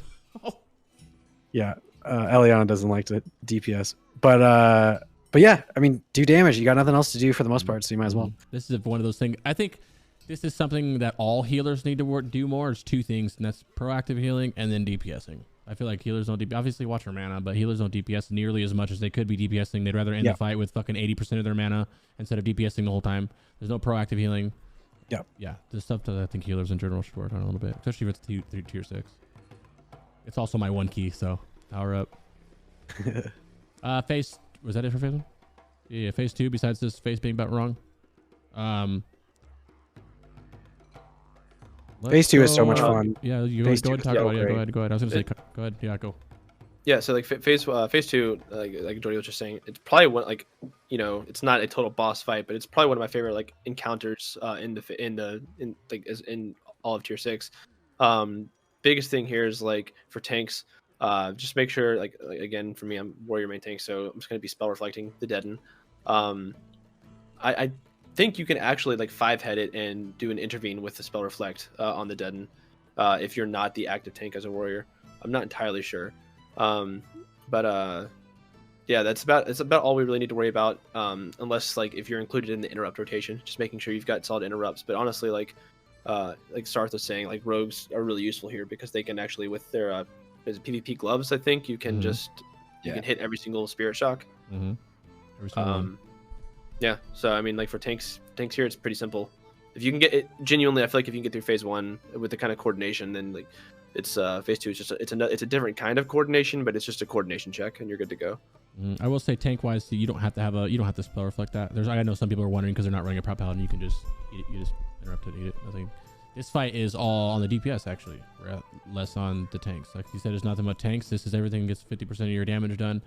Like our friend Sarthe, how does it feel like to be a hunter or melee at all on the knockback? I imagine it like a dot almost on you, kind of like a slow dot. Yeah, it's like a dot, but it's not a dot. It's like an actual tick or like a hit, right? Each time is a hit, so it will push back whatever your casts are. As a melee, it doesn't affect you at all. Super chill. Your healers can out heal the 50% damage. You're gonna be fine. Don't worry about like throttling for the most part. Usually, as a hunter, you're gonna absolutely notice the knockback on your steady shots, and you're gonna be clipping like every shot no matter what.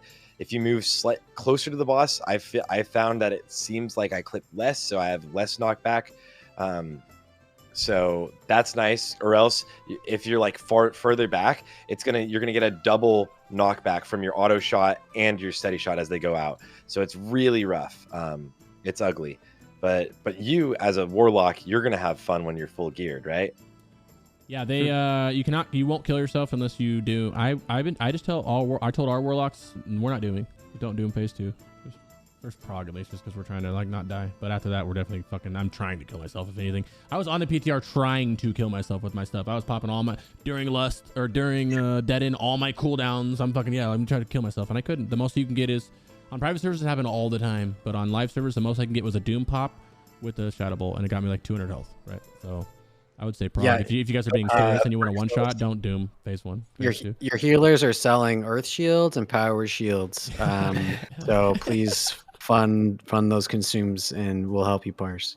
Yeah, just be careful. Don't kill yourself, man. You know, that's about it. It's fun though. It's a fun fight for warlock. And on peace servers, I actually would demonic sacrifice a voidwalker and get that steady health back, and it would keep me just enough to where I could crit, land at 100 health, and get a little bit of regen back. But yeah, just cancel. You crit shadow bolt, cancel your next one until you get healed up. Nothing you can really do. Mages just burn no matter what, fuckers. Please don't kick the deaden. It's a real bummer. Don't kick the deaden. For you. Yeah, mages are OP besides spell stealing, rune shield, which you need to do immediately, or otherwise you take too long and it'll overlap with the spirit shock and you can't get the spirit shock. That's it, phase 2, yeah? Can you guys think of anything else? Yeah. Is that it? Dead End, Desire, Spirit Shock, Rune Shield. Phase 3, tank it away. Get it?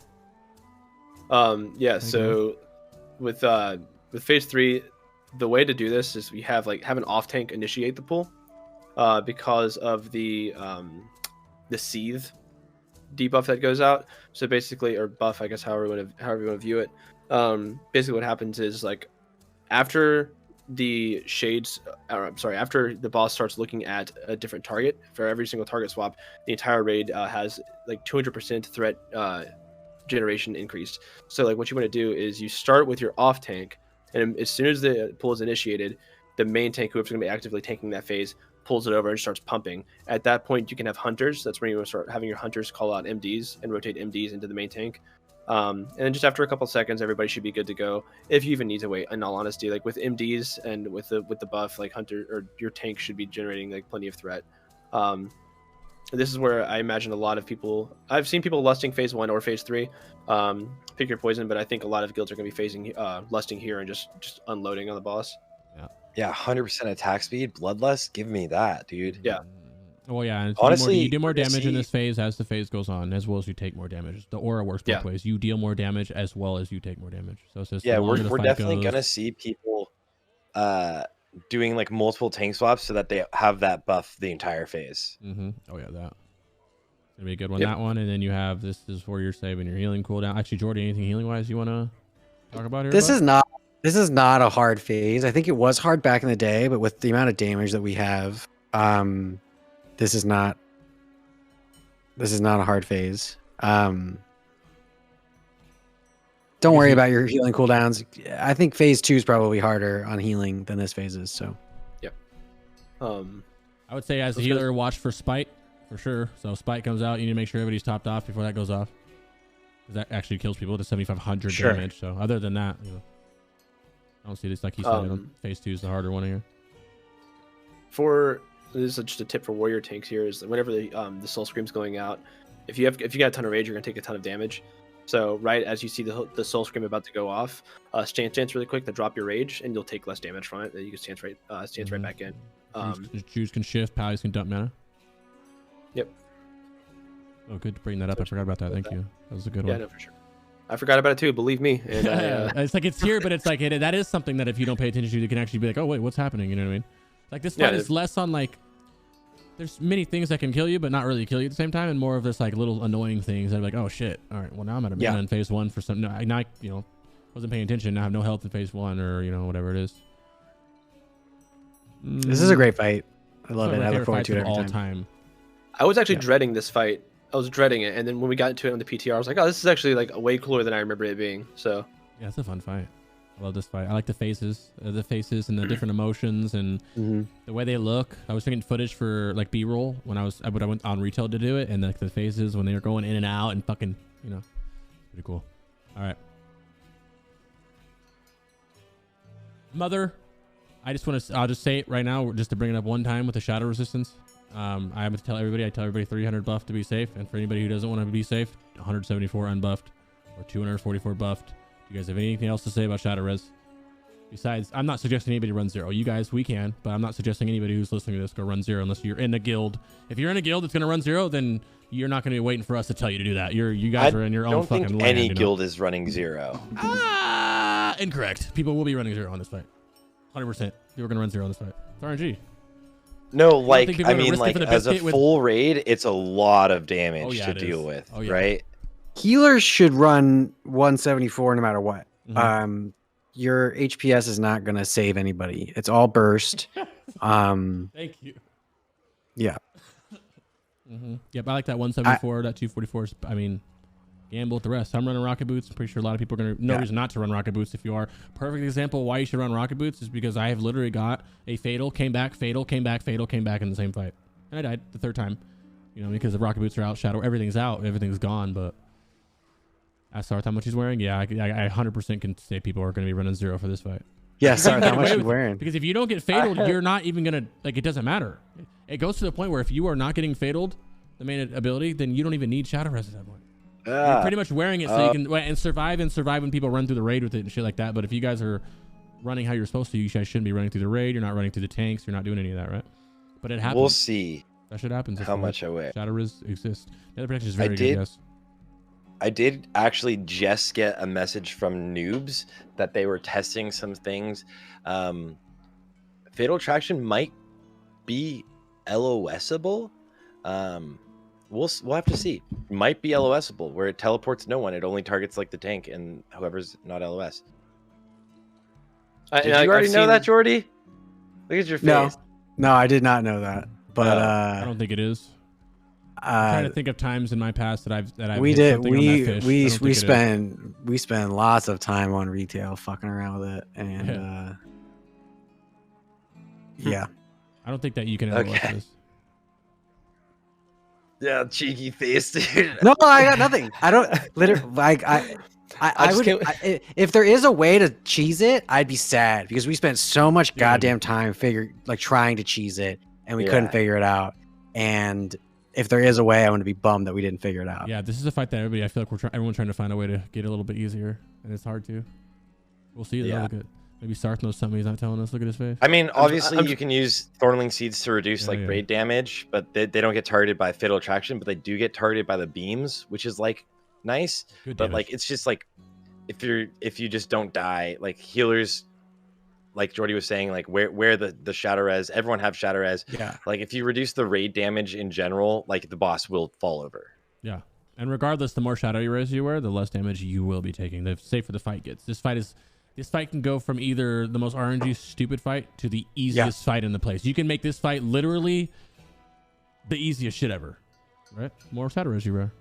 So yeah, I mean, she becomes free. Like if you're like for like, you know, casual guys out there, if you're worried about it, just stack to max and like it's the easiest boss in the raid at that point. Honestly, I will say she hits the tanks hard as hell, dude. Like I was very, very surprised. Oh yeah, she can clap your tank instantly. Yeah, especially on pull with Saber or on pull right away. You have to make sure they're all stacked up on one point, or you guys are just you can wipe right away. Not wipe, but 2-vibe. Yeah, you have is not the strat that we're going with. We're doing 3 stacks. Yeah, I've seen. There's a lot of ways to do it. For sure. Oh yeah. But this is definitely like an easy way to do it. I prefer not wearing the Illidan or the BT attunement neck and using the crafted one because binding that with my boots feels really good. And then if I get Fatal Attraction again, you Greater Shadow Pod and Hellstone or whatever. I don't know. Fatal Attraction's a fun mechanic. It just feels really bad to get hit by it. It is. It feels really bad to get hit by it. When you get chain hit by it. Yeah. You get fucking chain hit by it right when your prismatic aura goes off. Oh yeah, bro. That's just annoying. And if you see a bunch of people spawn on top of you, Just move. you can move away from them. Try to like scoot your ass away a little bit. If you're not the target, you're just sitting in your stack. So I think that's my biggest thing. Like I saw so many times in so many PTR runs that like you get like a group of Fatal Attraction spawn like right behind like a ranged group, and then like only me took like 4 steps forward. Everyone else just stood there, and then like you can so easily as a group, if you see it spawn right behind you, just take some steps forward, move away from it. Totally, you're gonna be fine. It helps a lot. Yeah. The 3 stack, yeah, you don't think I'm here. I mean, you could hopefully, but we don't here. Yeah, I'm considering going through and just showing, like, depicting some of the other positions that you can do here. I'll be honest, I don't even know if my group's going to do this. I just know this is the one that like is most commonly being talked about. This is beautiful. So. Yeah, this is safe. You got melee you got range back here with the healers for those that don't know. The boss here, and then you have the melee under this totem, under this statue, so they can't get knocked up in the air either, and everyone's pumping. I think the only difference from here to here is the fact that we run here and then come back versus just running into it. You know what I mean? That's like I don't. Yeah, there might be another thing I'm missing, but my that's only issue. Why I think. Yeah, my only issue with this stack is with the boss taking longer to get to you. It's longer before you actually start DPSing him, and therefore you're gonna get hit by a Fatal Attraction at a sooner time within your actual encounter. Yeah, you miss 10 seconds of damage and that's 10 seconds closer to the first Fatal Attraction. So yeah, but it's a fine strat. It's a safe strat. It's a good strat. Yeah. Right. Yeah, and I put it in here with the idea of like this is probably the strat that like it will get you a kill. You know what I mean? This is totally the way to get there. 100%. But like I said, I don't even know that my group's going to be doing it this way. I think we may go with either the triple stack or with the 2 statues in front before she spawns, just to minimize downtime. Mm-hmm. I haven't confirmed on the couch. Use the fish or the statues or these ones right here. This little thing. I've heard about the couch. I never saw the couch, but I've heard about the couch. Yeah, we don't go. Well, also another thing that I would say is not suggest to be back here because she resets like right here, bro. Like if you bring her like right here or something like around here, she resets. Like not even over here. Sometimes I just right here. So like to take a step back and appreciate the silliness of the fact that we're stacking underneath statues so we don't get knocked up. It's just like a couch. It's just a great game, and silly shit like that is so fun, and it's just nice to appreciate it sometimes. Well, it's back to what you were saying earlier. Like there are just elements to this game that we like now we know, and you can just like take advantage of. Just like little like weird interactions that happen that like you just never see. Like I like raiding on retail, but you never see stuff like this on retail, Totally. This is where you go normally. That's what they're talking about. You can have them over here, one here, tank here. Yeah. There's so many things you can do in this fight, which is crazy. But there's just really no reason to have. You guys are pulling. What we're saying is you pull her from here all the way past over here, really, because you have to go over here. You're pulling all the way down here to get her into the spot, right? Versus running over, just everybody running over there.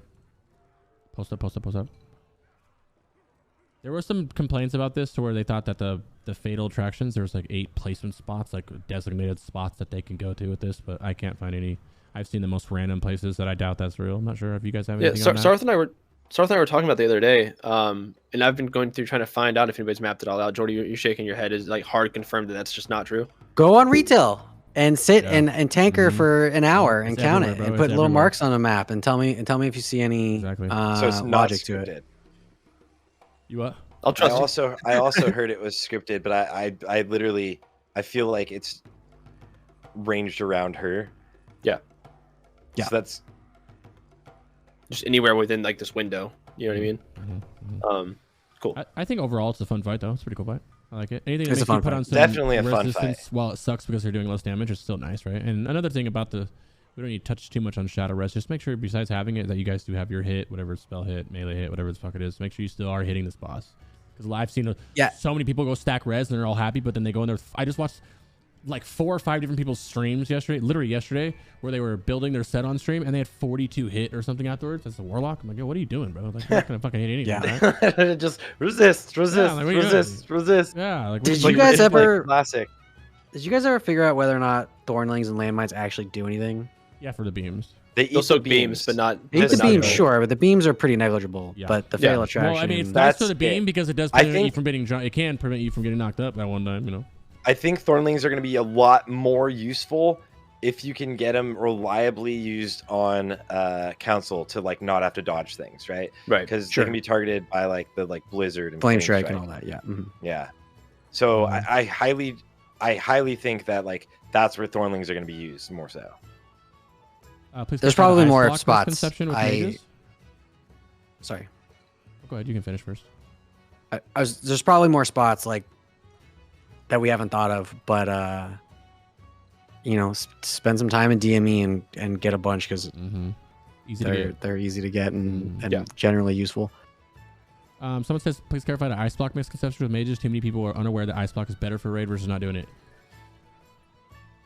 That's because when you ice block, you still have the beam going, right? I think if the other two people are getting away, like if I'm smart enough. Okay, for example, I get the other day when I said I got fatal 3 times, it was with the same fucking mage each time. He just blocked once. Be smart enough to move away from the block. Like that's it, right? There's even weak ores that tell you which way to run that I don't suggest that well because it is fucking weird to me. But like it's about separating as quick as you can too. Like not just if a mage is standing there, you guys still go away too. But a mage can also blink, which I feel like you should blink before you fucking ice block. You shouldn't. I think you shouldn't get it and go You should go. Our mages had like a 3-day argument about it, and I think that the result was you blink and then block. Yeah, exactly. If you block first and you're the only one, it's fine.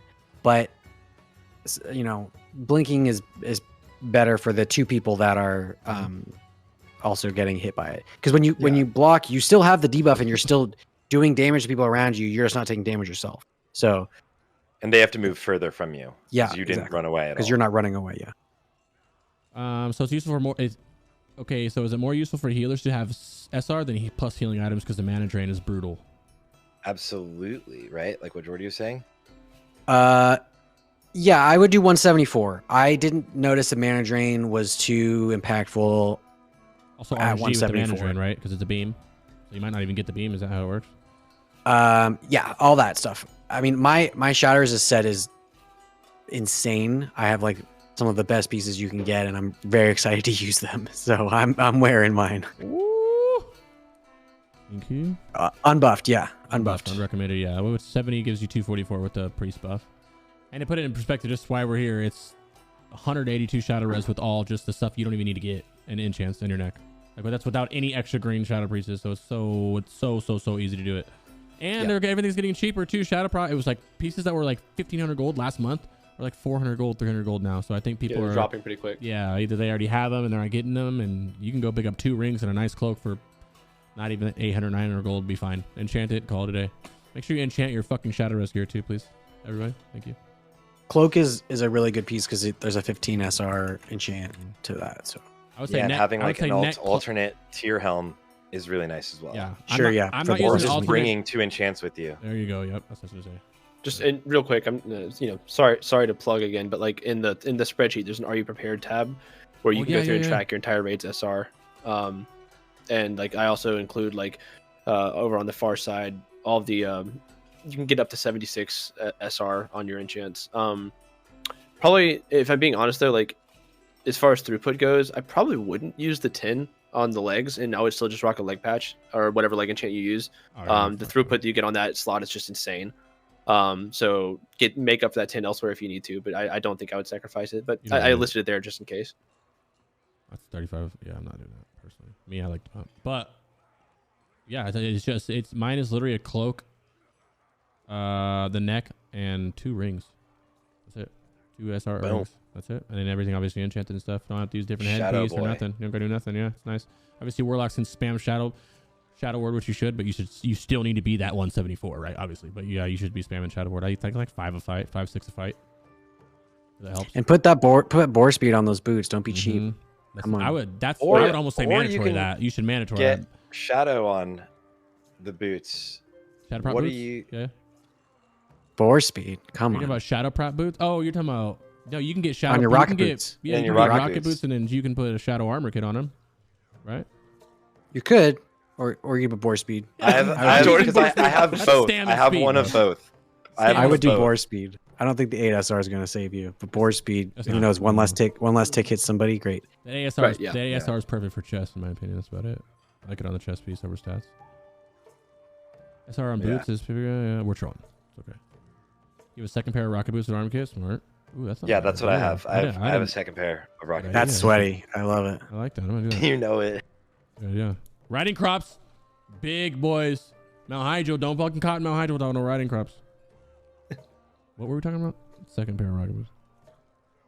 That I just linked mine in your chat. So I'm a boomer and I actually use post-it notes and all that. So I don't forget. That's how I don't forget anything. what does your monitor look like? I wonder. Oh man, you don't want to know. I just cleaned it up yesterday actually because I am on like almost done with COVID. So I wanted to I watched you should clean your deep clean your shit because you're getting better now. I was like, oh, that's a good idea. And I threw away like 40 fucking post-it notes. It's really bad when I'm doing videos because I'm like, yeah, here, let me just get back to that. And I never, ever, ever get. I looked at these post-it notes and I was like, oh, I forgot about that and that and that and that and that and that. I was like, oh, cool. Is that it for mother? What do you think of your last minute mothery tips? Go back to it. Last chance. Don't kill your friends. Don't die. Shadow Res is actually your friend. Yeah, that's about it. Saber slash. Nothing. Let's go. Yeah. She can't crush. Bears are good here. Just pointing that out. And she can't parry haste, right? I don't believe so. All right. That would be what I think is the hardest fight in the raid. Well, I mean, it's an easy fight, but I think this is going to be... let me rephrase that. This is what I think people are going to wipe on. I'm not saying us. Yeah, but, agreed. I think honestly, I think even us, people can... There's so many things that can go wrong with this. I feel like even the pool from the mage tank, there's so many things that can go wrong with this if you're just not paying attention. So go ahead. Let's start with the tanking. Yeah, I mean, so tanking here is pretty interesting. As far as so your main tank's going to be on the paladin, Gathios the Shatterer. I put a triangle pattern here. I'm going to be testing. I didn't get to really test council out much at all. Basically, Gathios places a consecrate down. You need to pull him out of that. And he'll just continue to do that throughout the fight. And you want to just have a little area that you have kind of blocked off that's yours. So here on this map, put a triangle. It may be possible. I've seen some different numbers going up. It may be possible to just have two that you go back and forth between. So if anybody does know that, let me know. Do you think square is better? Yeah, I mean, I did triangle on the PTR. Didn't have any issues with that, but ultimately it's whatever pacing feels best for your raid. So that's what you do. What was that tanking wise? Yeah, for just moving the paladin mob out of the consecrates. Oh, yeah. We always have warrior do it. I don't think anything's super special at it, right? Probably just warrior. No, not really. Just just find the pacing that makes sense. Yeah. And then you're gonna have two off tanks. One's gonna be up on Milan, and the other's gonna be picking up Varus, who's the rogue. For that, I'm really curious to see actually how the pumper guilds are gonna be doing this. I know that you can kite the rogue alongside the paladin for cleave damage, and I've even heard people say they're gonna be kiting the priest around for extra cleave damage on that as well. Just having all the teams moving around together. So yeah, we'll see. But as far as tanks go, I mean, make sure that the big thing here is if you're a prot warrior, you can spell reflect whenever he's got the I think it's seal of blood up, and do some pretty significant damage there. But just make sure that your off tank is ready to pick up that rogue as soon as that rogue vanishes. Just have a slash target macro ready to go to pick him back up, and you're basically good to go as far as tanks go. Nothing too crazy there. Okay. Speaking on the mage tank, that's what we do. He just pulls, he initiates, get him buffed up, bop him. Sometimes you can bop him when he pulls. He just needs to initiate the combat or it gets all fucked up. Tank up here. He's kiting around. Yeah, I'm gonna put footage on from TSWs. Unless you have one of yourself. I just didn't know if you had one handy while we talk about it. No, I didn't get any footage of this one. Healing wise. It's probably the hardest fight mana wise to heal. Definitely put the Shadow Priest in the healer group if you're running 5 healers. Even if you're running 6 healers, put them in the beginning, and then halfway through, if the healer mana looks good, you can swap them. There's a lot of burst with the envenom and the deadly poison thing, so make sure that you toss a powered shield on that person and make sure they're topped up. It's kind of on the individual raiders to not eat a bunch of raid damage. There's the consecrate, there's the flame strike, there's the blizzard. Sometimes they can get all 3 at once and it's really bad, so you gotta pop cooldowns and make sure that they're safe. This is one of those fights where there's a lot going on and people early on aren't necessarily going to know what to pay attention to, but they will figure it out, and the damage taken will go down a lot over time. But in the beginning, it's really easy to like tunnel vision and not see that you're standing in flame strike or whatever. So don't get too discouraged as a healer that you're not doing enough, because they'll figure it out and they'll learn that they can't take too much damage. It feels really bad when a heal goes out. So it's because it just means that you just need to budget your mana all the longer, and make sure you're spreading out with everybody, and you're in line of sight of any tank that's above the stairs, because it can be difficult sometimes to know where to stand and still reach everybody and be in line of sight. So the top of the stairs is a good spot. See that you can see that Resto Druid healing kind of halfway up the stairs. It's a good spot to kind of be in range of everybody. And yeah, I think that's it. When the rogue disappears and puts that Envenom debuff up, that person needs to be topped off. So just make sure you pay attention. You should have plenty of time to top them off. Okay. Beautiful. I will say that this fight is one of those things where there's an unavoidable damage and there's avoidable damage, right? Unavoidable damage meaning you can't avoid it and it's going to happen to you at some point. That's that instant burst of something that happens in the AoE and you can't get out of it unless you're already moving. You need to be able to, and there's only a small amount of unavoidable damage, but there's a shit ton of avoidable damage. You need to avoid all the avoidable damage, so then when you do get hit by the unavoidable damage, it doesn't fucking kill you, which it will, because it actually does a lot of damage. And one thing I see absolutely, imagine these guys are moving together right here. They're just, tank, concentrate. You guys, bro, I don't see anybody doing this. You guys can be all the way up here, bro. I mean, you can be all the fuck way back here if you need. Just obviously be in range, right? As he's moving around in a circle, you guys, whatever group you guys have up here, should also be moving around in that same kind of circle with him. Because you can't just stand here. This might be max range right now. And then he consecrates. And then he consecrates. That's not max range anymore. And then all of a sudden you guys are both getting trapped by shit. Maybe the consecrate's too close because your tank's wigging out. Like, it's all about positioning. This whole fight is. And there's so much room fucking everywhere that you can literally stand anywhere. Well, obviously, watch yourself. But there's just, you don't have to, I guess what I'm trying to say is you don't need to be like right here. Like I see everybody all the time for some reason. Right? So don't. Spread out. Please spread out. All the way back here. I'm talking boom. Down here. Yeah, against the wall is a really nice spot too. I don't see a lot of people standing there. Just right as by you enter. by the door, yeah. Yeah. And move quick, man. If you, I'm talking, it's not, it's as a Shadow Bolt spammer, and trust me, I'm fucking die all the time. I would love to be able to stand still, but even I fucking stop casting and move out of the way of that because it hurts. It's half your, that takes your health, and then you're set up bad in another time, especially as a warlock when you hit the life tap or you're running out of mana because this is a long fight. This is also a very long fight. This is like, I think this is the longest one in there, one of them besides Illidan, right? And if you wipe at the end of this, it's just annoying, bro, because it's just a boring fight that is super easy, but can turn into this is super easy to wipe. Yeah. This is the worst run back in the instance too, so make sure you have wipe protection, and don't bother running back if you can help it. Just res a warlock and have them summon. I'm trying to think of things that have wiped this many times when they bop the rogue and people not knowing how to deal with it. Make sure you can get him quick.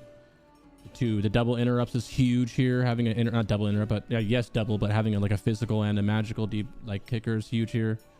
Yeah, this is a fun fight. This is a hectic fight too. I think this is the hardest fight in here though. Die by the door. Yep, always die by the door. But he drops madness. He does. Yeah, super fun fight. Super contested items. Warlock Prio. Yeah. It starts to get really fun when you get to this little.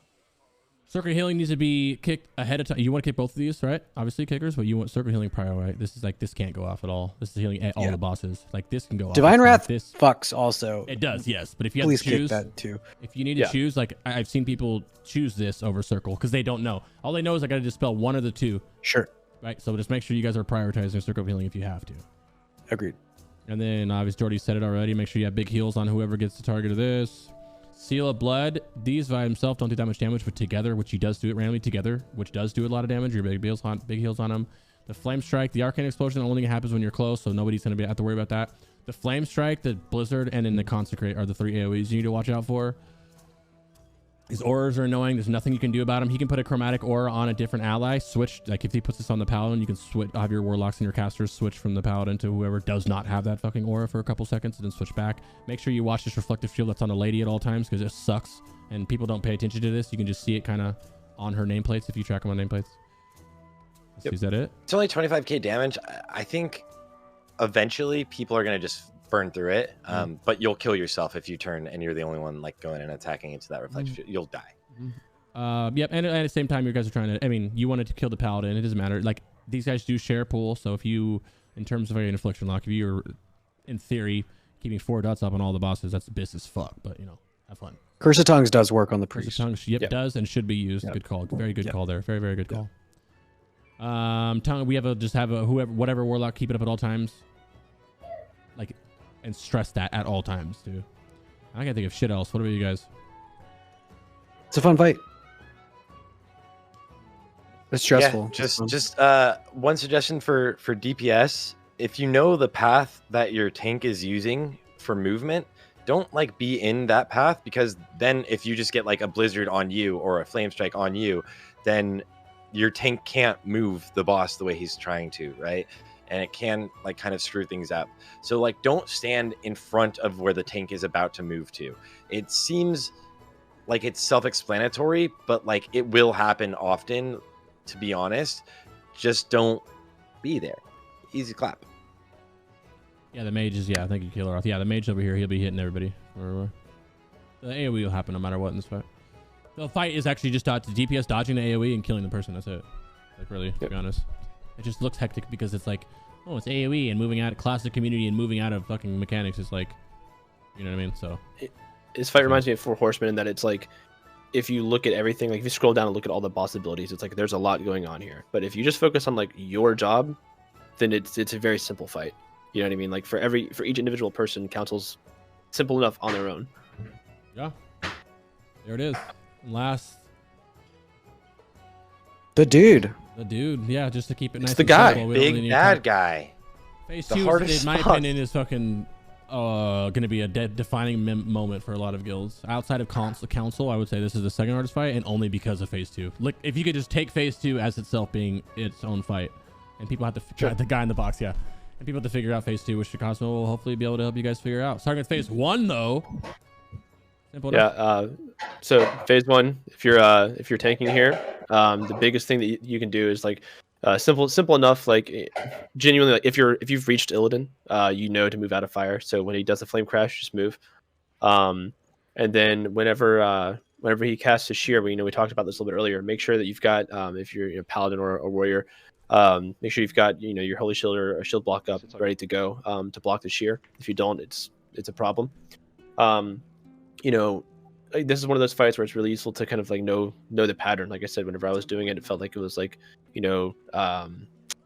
was 2 shears, a draw soul, and then a 3rd shear, and then by that time we were phasing him. So Phase 1's pretty simple. The biggest thing for tanks is just managing shear, making sure you don't get hit by it. All right, biggest thing for everybody else on the raid is the parasites, which you'll see at some point in life. You already know what to do with it. Move it to wherever your guild is telling you to move it. Usually it's in the middle of a crate. Kill it. Multi-shot kills them pretty much. A kills them. Phase 2, let's see, healing. Phase 1 healing, I'm sorry. Joardee? He hits hard. Just, spam graders as he spawns. Watch the DBM timer, because he can just, global the tank practically. And that's kind of it. It's a pretty easy phase. There's my dumb face. Yeah. If you put these next to each other, it almost looks like you're talking to yourself. I hate that. Thank you. I appreciate it. I hate myself too. So, anything else? Pop your cooldowns early and fast. Yeah, cooldowns early because you're gonna get them back. So this phase is pretty short, and you're gonna get your cooldowns back for Phase a 2. couple times. Phase 2. You want to pump. So yeah, we do. I think we do 3 stacks on the great here. But yeah, you can do 2 as well. Yep. We do 2. You can do 3, 2 in a melee or something like that. Yeah, we do one here. Yeah, we do 2 in a melee. Yeah. Yeah, that's chill too. 2's a little bit easier because you can kind of modulate as they move. 3, you're kind of planted, so it's a little bit harder. But you take less raid damage as 3. So. All right, the hardest part of this is guide him. So as far as tanks go, honestly, watching this video, do we have Spider's video up? Yep. Is that what this is? Right. Yeah. Watching that is just so useful because it really is all about knowing your tank, the kiting path, but alongside that is just keeping in mind the eye blast that comes down, or the eye beam. I think technically the ability is called eye blast, but whenever that comes down, do not get hit by it. As he's drawing it on the ground, do not do that. It hits for like 20,000 on impact. Once he's done drawing out the path, if you're the blaze tank, you can kite him safely through that. I would just still communicate with your healers and say, like, I'm kiting through blue, just so they know to pump a little bit more into you, but you should be good to go. Yeah, I mean, the biggest thing here is just like calm, controlled movements, communicating. The biggest thing I would like to try to point out is, like, if you are one of the groups that's stacking for fireball on the grate, be mindful of, like, the fact that the melee is in, like, a pretty precarious situation with all the fire. So if they need to move to get into position, like, it's on you to move around to kind of facilitate that. So everybody needs to be kind of communicating here. Definitely make sure you're marking people that you trust to, like, move intelligently. I'm just letting the same clip play over and over again because this is literally all anybody needs to worry about. Yeah, it's super easy. And even here, Spider could actually technically drop the flames on themselves. So, like, if you want to make it even closer, you can drop flames pretty much on themselves, like have the boss or the ad semi inside of the flames itself, and that would kind of, like, just make it even smaller. But, like, this is the hardest part of the phase, is the tanking. And, like, if you can just do literally what you're seeing right here, you're gonna get it done. You're literally gonna kill the boss. Like, yep, that's it. That's all you need to do. If you can tank it, and this is super clean right here, that's it. Like, you'll kill it. It's just great. It's gonna be the most frustrating thing until people get used to it. It looked way easier. Is it easier than it looks, or what, bro? No, he makes this look way easier than it is, because there's RNG with the I beam, and at certain points you have to turn them, and you can get really unlucky and it breaths the raid and all that. But well, there's a CD on the breath, so, like, if you're gonna have to turn it, you always know to move it after the breath. Yeah, so that's something I meant to mention earlier, is, like, after every breath you have a couple seconds. Don't face it into the raid forever, but if you need to turn them around, you can do that safely. So, like, there's the breath, and then if I were him in this position, if I needed to move around, then I would, now's the time to face him in the raid, because it hasn't gone out yet. So you see the pattern too. It's there's a blaze that goes down, breath, blaze, breath.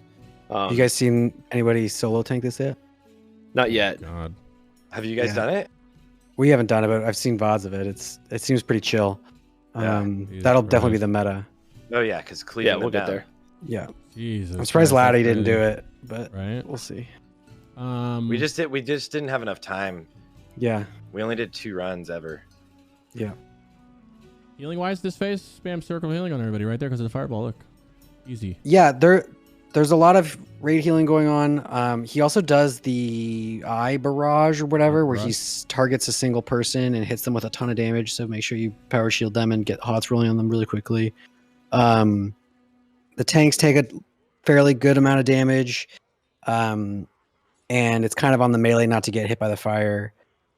Another thing is, like, raid awareness and, like, knowing where you can move and stand to avoid the eye beams and stuff. But I mean, you can see how juicy these groups are for circles right now. Just like, I'm just looking for the deficits, and that's kind of it. So not so bad. Yeah. Once you get past this phase, you should, like, theoretically, like, this is definitely the hardest phase. And this is where, like, most skills will struggle. And once you can get past this phase, you're going to be pretty much fine. I agree. It's actually a pretty hard phase, though. I just don't sleep on this. Yeah, it definitely is. Definitely look at a million different outlooks of this. This is the back of the box guy and the guy in the box, and the fight is a fucking meme. And but this part of the fight you do need to respect. Yeah, you can see in this VOD we have this eye beam in the way of where we want to tank him. So the tank has to go all the way around, and it got kind of messy. Probably could have gone right through, since, like, the beam on the ground doesn't really hurt much. Sure. I think that's the more melee true. would probably go around, but yeah, the tank could definitely go through. And then I get the Shadow Fiend. I'm running out. Yeah, it's good. Phase 3 and 4. Well, let's just talk about this. Are you guys using a Warlock tank? No, we won't. You won't. So for those that did not, you use a warlock tank for phase 4, which people know. You typically have a warlock just standing right here, and he just clicks off blessing of salvation and spam searing pain, just like you would imagine a warlock tank does anywhere. Or immolate. Yeah. Or shut the fuck up. You can literally ignore that. You can just zug it. You just don't lust. You save your lust until this phase stops. You pop lust, and then you just fucking blow, and you just phase him. That's it.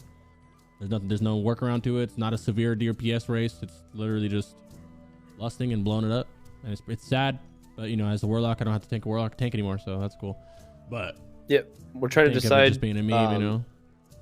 We were, you know, initially we had the question of like, yeah, you can skip it for our first kill. Do we want to risk it? Do we want to try to like lust phase 2 and get through the Ellies? And I think we're just kind of all in on the no warlock tank. We're just gonna zug it down.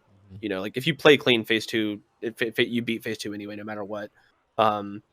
So it's like play, you know, lust through an inevitable phase, or skip a phase entirely. Like you skip the phase. Yeah. Well, yeah, I mean, you can just that. lust like one lust too if you need to, just like one in phase 2, like the big pump. Yeah. That's what we're doing. We're doing a lust in like our pumper group. So like we have one group that like tends to do the most DPS single target. Is that gonna be your group? Yeah. So like my group will get more than your warlock. Your 4 warlocks and your Ellie. In phase 2, the melee. I would say that you should lust your fucking warlock. I think ideally it would be like your warlocks and like one hunter maybe, and they move them back. But right now our plan is there's definitely more that we can get out of it, because melee sometimes can't stay in on things. Yeah, exactly. But especially when we end up one tanking it, you're melee, right? You're gonna cleave it, like you're for sure lusting your warriors if that happens. Yeah, that's true. Yeah, I wouldn't do that tomorrow though. That'd be crazy. I don't know how shitty it's gonna be versus your hunters pumping or your warlocks pumping. They just got to stand still and pump. Remember, there's no threat issues with the warlocks or hunters in phase 2, because we just tap to the next. We just go to the next person if we have a threat issue. Well, that's everybody with threat issues, obviously, but it's more on like warlocks, lust, threat. They don't have that problem. Yeah. Did you guys zug in this one? Did I miss that? Did you guys zerg this in this one? No, we were like 5% off. We didn't. Did you use we were way more than 5% off, but yeah, we didn't. This was an early kill, so we evolved. That's the thing, is even if it goes wrong and you guys are zugging and something happens and you don't do it in time, he's just gonna go like pick off people at that point, right? Yeah. What I think there's a lot of actually a fair amount of minutia with threat. If you do the skip phase 4 strat, so you got to be careful about who's threating at what times. You can keep your warlocks up there and shatter out, and then just bounce the threat back and forth all your warlocks. Sure, you could, yeah. They'll be up there, right? They're always the ones up there the most. Mm-hmm.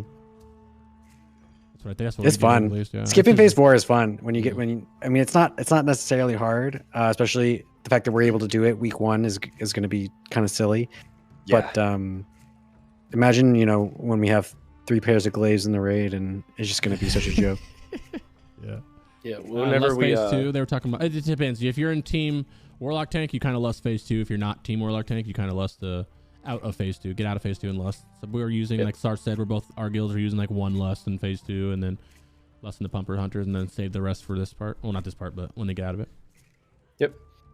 Drop the parasites on everybody. There you go. Yeah. Easy game, dude. Just like calculated. But yeah, I mean, like for us, we almost skipped phase 4 on PTR by accident. We were like, oh, just go. Crix, I think it was the run that you were in, and like he went demon form for 1 cast. It hit me. I survived it. Like warrior tank, like it just, you know, hit me, and then he immediately phased out. So if we were like intentionally trying to do it, there's no doubt that you can skip it. Like any coordinated group is probably going to be fine. Yep. Use the cage. Bring it to it if you're having trouble. Anything else?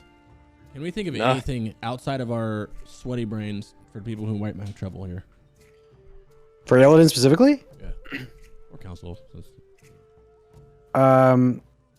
Just make sure that your blaze tanks know how to do it. Like, watch that video that they linked, because that guy knows what he's doing. That's like the bottleneck, really, is phase 2, and your tanks learning how to move those things. So, it's over after that.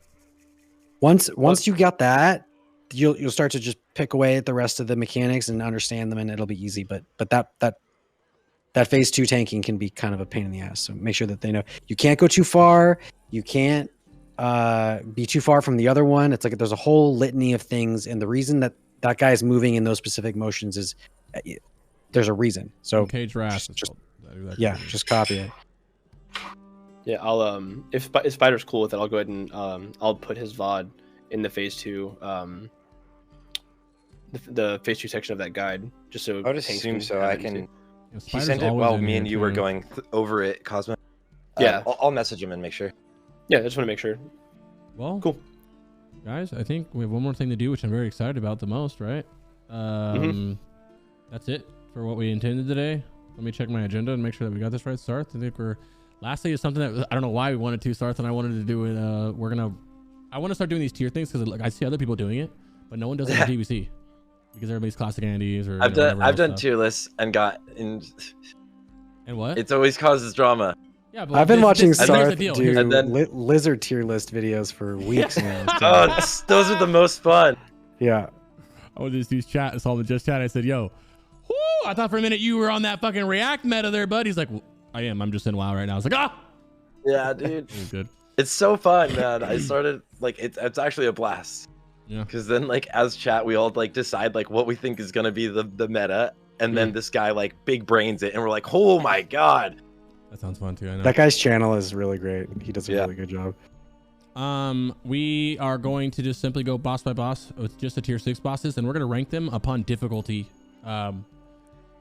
Objective between us, I would say we'll try to keep it objective because it is kind of, it is pretty objective what the bosses are going to be the hardest, I think. And if anybody disagrees, that's fine. But between us 4, we've cleared, we're 50 plus. We've downed these fucking bosses a lot together as a force. I feel like just on the PTR alone. So I think we have a good little judgment of what's going to be hard, hopefully, based upon on the casual side, on the speedrunning side, on the big prog side, on the whatever side. So we're just going to go one by one and think about it, starting with Rage Winterchill. Where's that at? So after Mother, between Mother and Reliquary down there. I'm going to put these in order while you guys have. Rage Winterchill. C. Somebody's going to wipe, but only somebody's going to wipe. Okay. You're going C? C. Where are you going? Now, I think... I'd go I C. don't I know. think he's right. Okay. Wait, no, Cosmo. So you're saying? What are you saying? Because you're thinking B or because you're thinking nobody will wipe? I'm thinking. It's hard for me to see people wiping, but then I remember that like I'm thinking of Ice Bolt, but I remember Death and Decay, and I can see some people just getting dunked on by that and just Frost Nova, Death and Decay will kill the melee. Yeah, and then you'll yeah, I lose can them. see it. All right. I can see it. You're like, nobody could wipe to that. Yeah. I don't try to be all fucking. I just want to put nobody wipes on all of these, but Anetheron. We got a little bit of the carrion swarm here going on. We got a little bit of that's about it. Healing, I'm thinking I would say C, but again, just because C seems right. Yeah, I can see. I think like Hyjal is a pretty C tier. Well, we're not doing it by raid, we're doing it by boss. No, I know. Okay. I said what I said. Yeah, it is. I agree though. Next. That's not you, it's you. Damn, I can't remember which boss. Kaz'rogal. Kaz'rogal, yeah. C. Not C, not C. Hard C. Hard C. Hard C. I was gonna go B in all honesty because I could just see people just like nothing but love Sarthe, but I could see some hunters just getting up there and just dunking on the entire melee early, and it's just GG. E tier, dude. It's impossible to avoid. You're right. Yeah. Remember, try not to think of this in terms of like our guilds and more of like overall objectively. Yeah, I think someone. I think it's B tier. I think people are gonna die to the mana burn. Like people are inevitably gonna like not pay attention to it. This is prime and, mechanic. Raid leader's gonna have to call out. Like raid leader's gonna literally be having the weak aura that has raid mana and calling everyone out. This is like this is a prime. I call it a classic mechanic. This is a prime mechanic for the classic community to fuck up. Yeah, 100%. Yeah, that's fair. That's fair. Okay, B. B's good. Azgalor. B, C. I'd say B. Until you know how to do the infernals and melee get out, it's probably B. I feel like it's a C if you're 30 yarding that fucking rain of fire, but it's a B if you're not and you're being handicapped because of the dooms. I don't know. If you're watching with the dooms Crix's videos, it's a solid C. Oh yeah, dude. If no one's gonna defeat, you're not wiping on this fight. If you watch any kind of video, I feel like because like if you think in terms of how hard can a casual guild wipe on this, as long as they're literally smart enough to run the doom out to somewhere, like you're fine. Like, right? I can't Yeah. see it being. Yeah, B. and like the difference between Kaz'rogal and Azgalor is that like with Doom, you can have 24 people yelling your name, but like with Kaz'rogal, the maintenance for everybody else to keep up with you and to call you out if you're slacking is like so much higher. So it's way easier for one person to fuck up on Kaz'rogal than on Azgalor. And also, this fuck up is killing people. This fuck up is just doing a little bit of extra damage in a fire dot, or Doom coming in or something. Yeah. Archimonde. Archie. I'd say A. Yeah, A. Yep. Agreed. Individual responsibility. Well, I mean, just take by some learning. Once people get used to it, it'll all be very simple. But early on, you'll see like dad guilds definitely like struggle for a little while, but not for long, right? Yeah. Thinking about it, I think there's only one S tier boss in this entire phase. Yeah. Yeah. Naj'entus. No, it's for sure. Supremus. I still think Naj'entus is a B though. It's only Supremus. Can we make You arguments? think for Cs Naj'entus or is a Bs? B? I mean, people can fuck it up.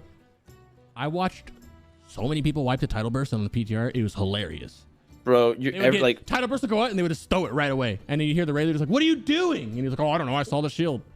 No, there's gonna be that guy. There's gonna be that guy who's like, "Oh, my cat ran across my keyboard," and I'm like, "Oh, convenient timing for that to happen." Yeah, it's 100% gonna happen. Wiping on him for 2 hours straight and stay straight. Yeah, exactly. No, yeah, exactly. No way. What? How? Okay, he was just doing like a viewer pug, I think.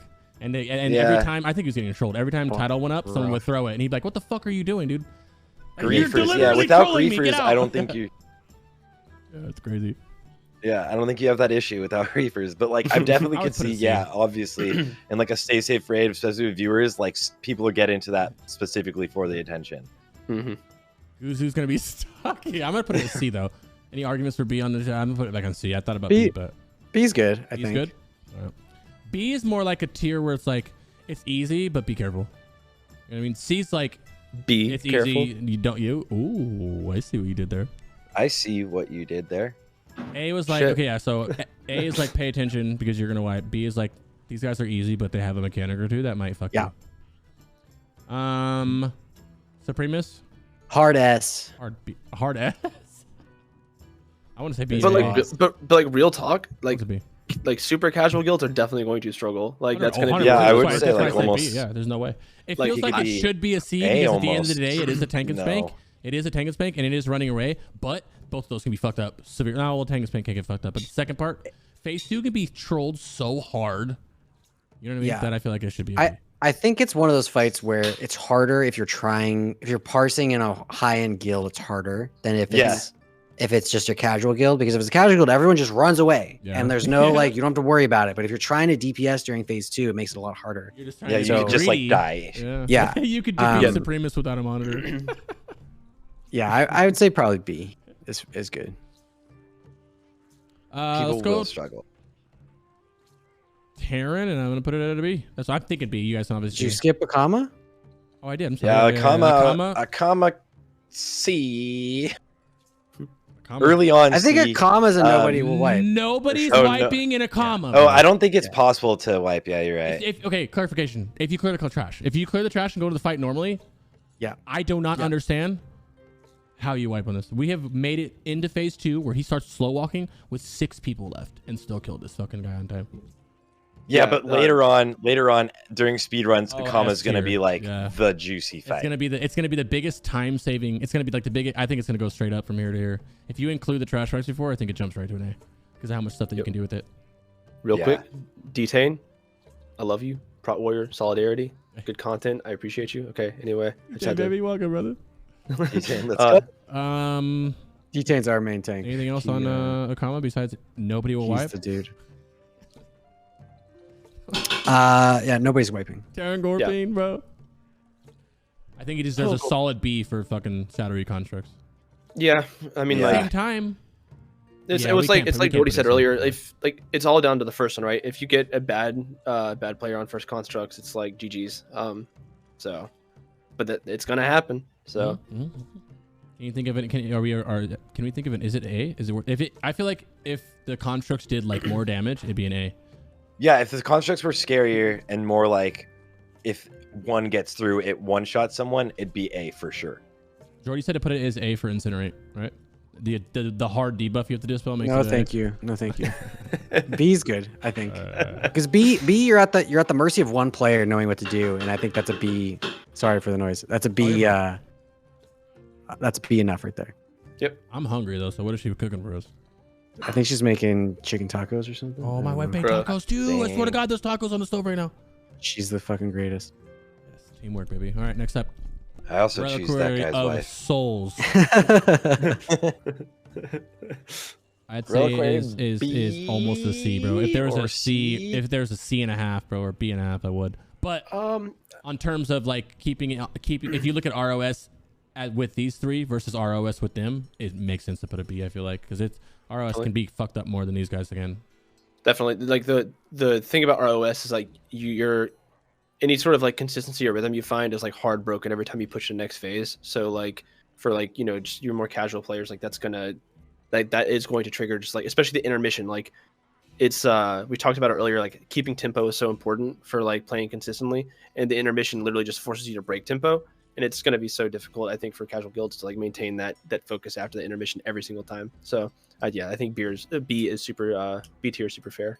With an easy way to an easy A if it gets fucked up too much. To be honest, this fight can actually be while it is an easy fight where all these are easy fights. They are the reason they're in a B is because they can be fucked up enough to wipe the grade. Enough to wipe, Yeah, no, I mean like in certain groups, Reliquary is like strictly an A tier. In all honesty, you know what I mean. Like if you don't have reliable interrupts going into phase 2, it's fucked. Yeah. Watch from dead and watching health phase 2. Yeah, that's actually No one's spell sealing. Almost like an A and a half. Yep. Yeah. Next up, Bloodboil. I almost want to put an A. I mean, if we're looking at the tiers right here, like I wouldn't usually categorize him as A, but he's harder than all of the people in B. Solid A, I think. Yeah. Joardee went straight to a nod. How do you feel about that, Joardee? You went straight to a nod when I put it A.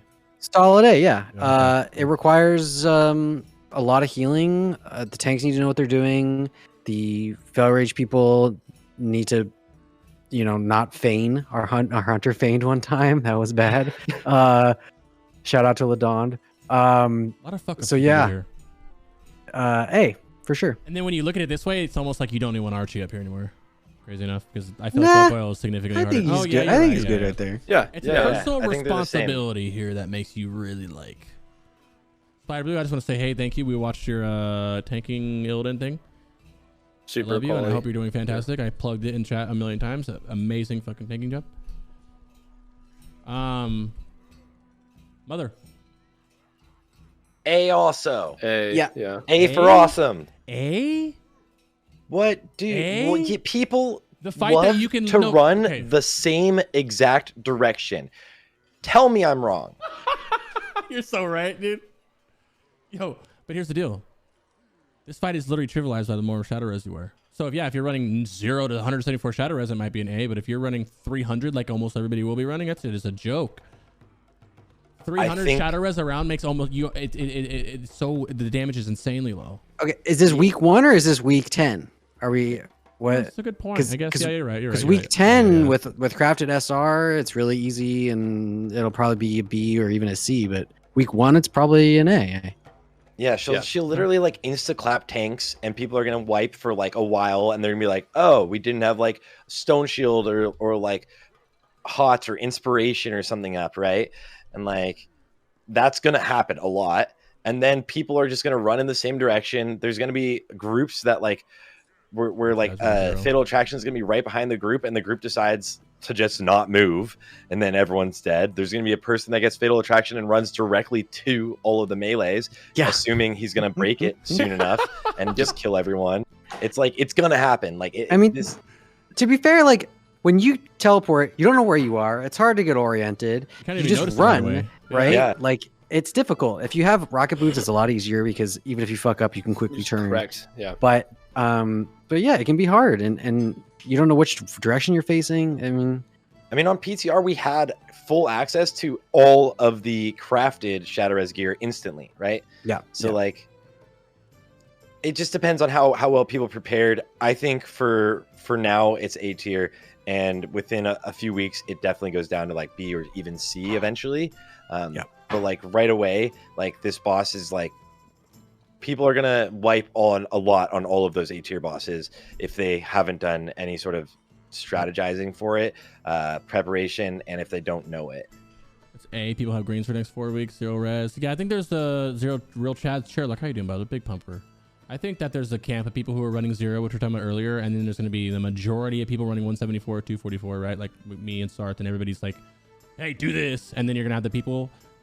You're faded if you think people are not going to run 300, bro. There's going to be so many people higher than 244. Are you kidding me? That's what the casuals are getting suggested, is that 300, bro. There's going to be a lot of people running 300. Yeah. But I think the majority, I think not just me and Sarthe and TSW, anybody who's made any kind of like content on T6 right now has said like 174, 244, you know. But at the same time, the safer you are, the more you put on, the less damage you take, the safer the fight is, which is why I think it's not going to be shocking to see people not trust that 174 over here, you know. Because that's 174 with rocket boots. You trying to tell me all the casual guilds have rocket boots? No, definitely not. Yeah, like, no. there's so many guilds out there where like there's like 2 people that are engineers. There's for sure. So, JC, Shahraz neck, rocket boots, Nightmare Seed, and ZZ. Yep, yeah. Oh, there's so many things you do. You can rocket boot one. You got saddle prop. the JC neck is. I literally got like 20 of those like Yeah, 2 months ago. It's more of an A for the people who fingers don't automatically press a macro that gives them a fucking, you know, whatever to survive that, or a rocket boot or something. It's for the people who are wearing green shadow prop boots, you know what I mean, or whatever it is, which is nothing wrong with that. But the people who aren't, you know, us 4 are going to be using rocket boots, but not everybody's doing that. Yeah. Casuals won't be running 300. They don't have the cash to buy 300 SR. Okay, next. Illidari Council. That's so sad. S tier. Is that an S tier Hardest one? boss Yeah. of the entire tier. Yeah, I agree. This is it. Yep. I agree. Anybody This else? is the last boss essentially. Like I it's really don't shame, think it's but- S tier though. No, but- well, It's hey, not. But in It's comparison not, to but everything in else, yeah, sure. exactly. It's Yeah. not. But when you go like this, and you look Yeah, at I mean, like- how much can go wrong on the pool, on every little bit of aspect of this fight versus just fucking up a fatal, whatever, fucking up Bloodboil, fucking up. This is like you fucking up a lot of things. Tanks, healers, DPS, and DPS are Mongol. Yeah. I mean, I can't say that word anymore, I guess, but DPS are fucking weird, so they can't just sit there and pump without moving out of shit. So, and this is a fight that's all about them DPS moving out of shit, right? So. Yeah. So it's not like S tier in the sake of it being like an actual S tier, but for the sake of what we have, it is the hardest boss definitely within this tier. And like, if your guild struggles on it, this is gonna be the hard answer. Just bring another healer. Yeah, our raid leader back in BC always just said it's the World Series that's moving out of shit. That's all it is. Yeah. Like, you do that, you're good to go.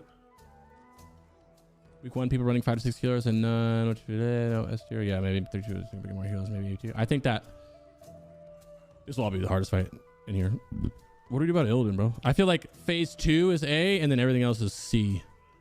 I feel like that. Yeah, I feel like phase 2 is A, damn near S, and then every bit of that fight otherwise is fucking nobody will wipe. So it's like, what do we do? I think Illidan's an A. I put him yeah. People are gonna wipe. People are gonna Like wipe. we for wiped sure. a fair amount on phase 2 just to get our tanks to learn it, Mhm, and there can be some shit RNG that can happen. Like the tank can get really fucked sometimes, and the I-beam's in a bad spot sometimes, or So I don't know.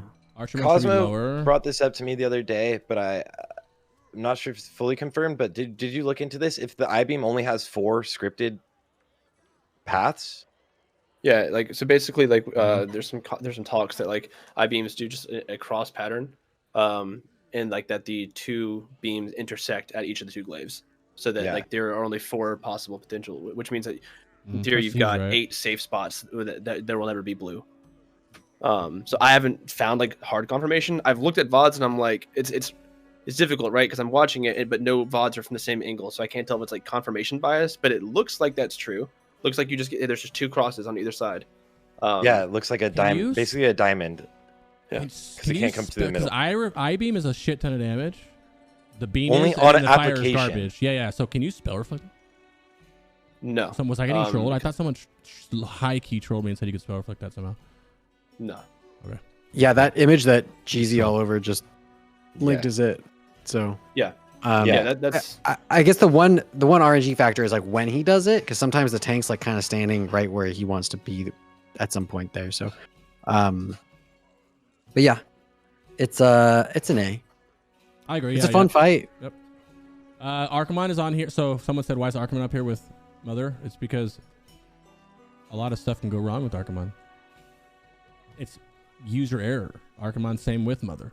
If you anything, I think Mother's easier than Archimonde. I didn't even want Mother at A. I was the only Mother put Mother lower. Mother's just an you A are going to wipe on Shahraz. Archimonde like week 16 one time, right? Like it's gonna be like shit. Fuck. We wiped on Archimonde. I can't believe we just wiped on Archimonde. Because it's gonna happen. Week 16 is so specific. You know what I mean? Soul Charge chains are just like it's. But it's but you're not gonna wipe on you know, Mother. A lot of other bosses that late. So it's just one of those. It doesn't make it difficult. It doesn't make it no, but I don't know. It's when you do this. It's when you go like this and you take Archimonde and you put him down here with these guys. Then it just doesn't seem. It doesn't seem right to be. Like Naj'entus title burst. Actually, towards the end, Archimonde's gonna be one. Archimonde and Illidari Council and like GDKPs are gonna be the most frustrating because like someone dying and killing you is because every week you're gonna have to teach a new person. You know, you're always gonna have to teach a new person instead of like Illidan. You just need your tanks to understand the movement and then like your healers to be decked up, right? And you can carry everything else. But Archimonde every week is gonna like eventually be more annoying because it's like every time I have to like we got this one guy who loves to run directly into the water or something, you know? Yeah. I mean, like the thing is, the raid difficulty is the people in your raid. Yeah, exactly. Yep. I mean, like the thing is, like, so like Shanice, you said that like you're gonna wipe on ROS because people are being stupid more than on Archimonde. But the thing is, like, you can plan around the stupidity of others. You can set up backup rotations and everything for almost every mechanic on ROS. But like, you can't do anything for Archimonde. It's just like if someone just decides to be stupid and eat a fire and die, or then like fear you know what I mean? A fire. One soul. Remember, one person. Look at it this way: one person dying isn't a wipe on Archimonde, but it's fucking close because it's soul charge, right? Couple, then you're dead. Look how easy it is for one person to die on Archimonde versus one person dying on any of the other fights. Archimonde is in trouble if you guys have one person die. One person dies on Mother, it doesn't matter. Let him die over there as fatal attraction. You should have worn more shadow res anyway, you bum. But like Archimonde is, one person goes down, that's soul charge. That's gonna stack up and keep going and keep going and keep going. Yeah. Also, real quick, I'm totally an idiot, right? Like, fuck everything I just said. That's definitely Shanice and not Shanice, right? Like, I'm just stupid. Chinice is what I say, yeah. Okay, because I'm sure I'm looking at it. I'm like, when you're on Twitch, it's like, I'm like, these are fake words. So I'm just gonna, it's gotta be some weird pronunciation. I'm like, no, I think that's just a name. Wait, would be spelled normally as Shanice. Yeah, it's Shanice. Yeah. Shanice. Yeah, Shanice. There you go. Yeah. My bad. But we disagree, so you're Shanice now. Key and Peele. The show Key and Peele when they're like, Shanice. Yeah. Shanice. She nice. Yeah. AA run. Oh yeah. Yeah, I think that's it. Shanice. Yeah. Depending on what class of Archimonde? Yeah, I think as for difficulty, like everything still is less difficult than the last bosses of last tier for sure. Yeah. But for this raid, this is like the levels of difficulty with all the bosses. Soul charge is knocking anybody. That's 4,500. Every single one of the 3 different soul charges is 4,500 damage. Right? The healer one just gets the little mana burn or whatever the fuck else get with it, right? But it's still 4,500 damage that you get on both of them.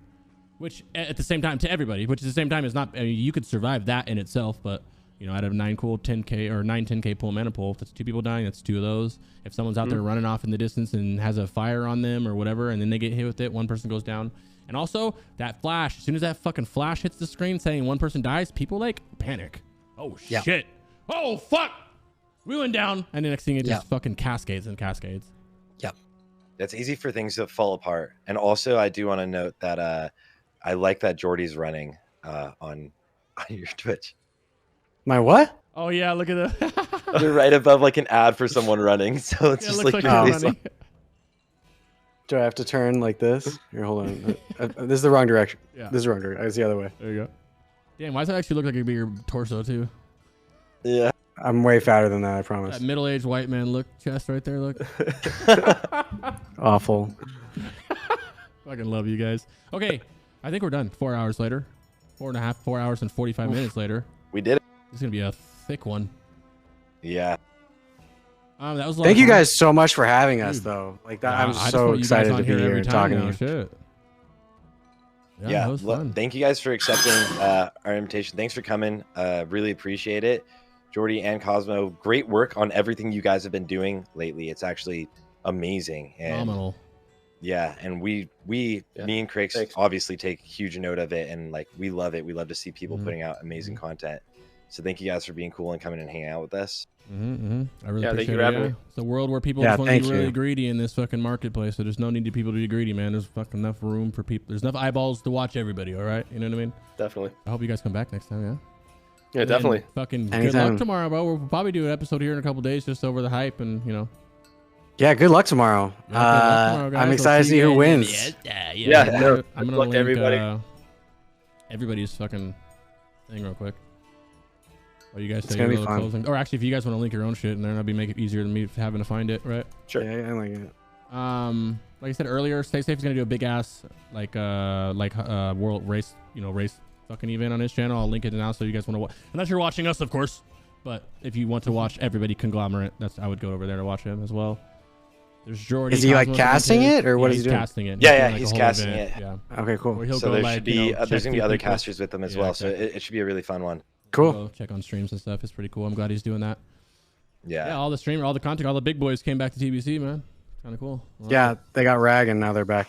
Everyone's excited for Glaives. They're like, oh, drama? Yeah. Glaives, roll the rag, what? Yeah. Yeah, I want to be there. I'm just glad. I wish they didn't put Warrior Rogue in there so they could troll. Yeah. They came back. Yeah, just give it to your main tank. Give the main hand your main tank. You'll be happy. Damn right. Don't get banned. Damn right, guys. Look, I don't have to tell you guys that. Everyone's always worried about these bans. They're PvP related. We're fucking nerds, right? We don't do that. We know. We don't worry about us getting banned from AFK and I hit 2K last season. Oh my god. Yeah, that's why Jordan needs Skull Prio, right, for PvP. I need to start. Yeah. I need the Skull Prio. Wait it. What about Cloak Prio? Okay, I won't go there. I'm just kidding. I say give Cloak to your casters, Yeah, but that's Oh Christ. What are you doing, Joardee? Well, if you think in terms of speedrunning, it makes sense. Right? Yeah, no. Yeah. Especially because there's Zug-Zugging Pool and Seed Set, AoE for Mage and a fucking Warlock with that haste is nice. Not good for single target, but that AoE is bonkers. Anyway. Crix took my damn cloak on PTR. Yeah, it's beefy. I love you guys. I'm going to post this up and I'll Sarthe will as well. I mean, this is going to be, it's going to be like 4 hours of editing this probably because I got to turn all the volumes down because we forgot to locally record Sarthe. I completely fucking forgot about that. No. Yeah, All right, right, whatever. I promise, guys, watching or listening to this on YouTube or at podcast sites, and everyone watching now, we're gonna start locally recording, and we're stepping up our production value. It's just it's not that easy. All right. First step is to do this every week. We're bad at time committing, but 2 or 2 weeks. Crix is doing this while having COVID. Yeah, we're good though. Sarthe passed me the COVID. Yeah, we skipped one because I got sick. All right.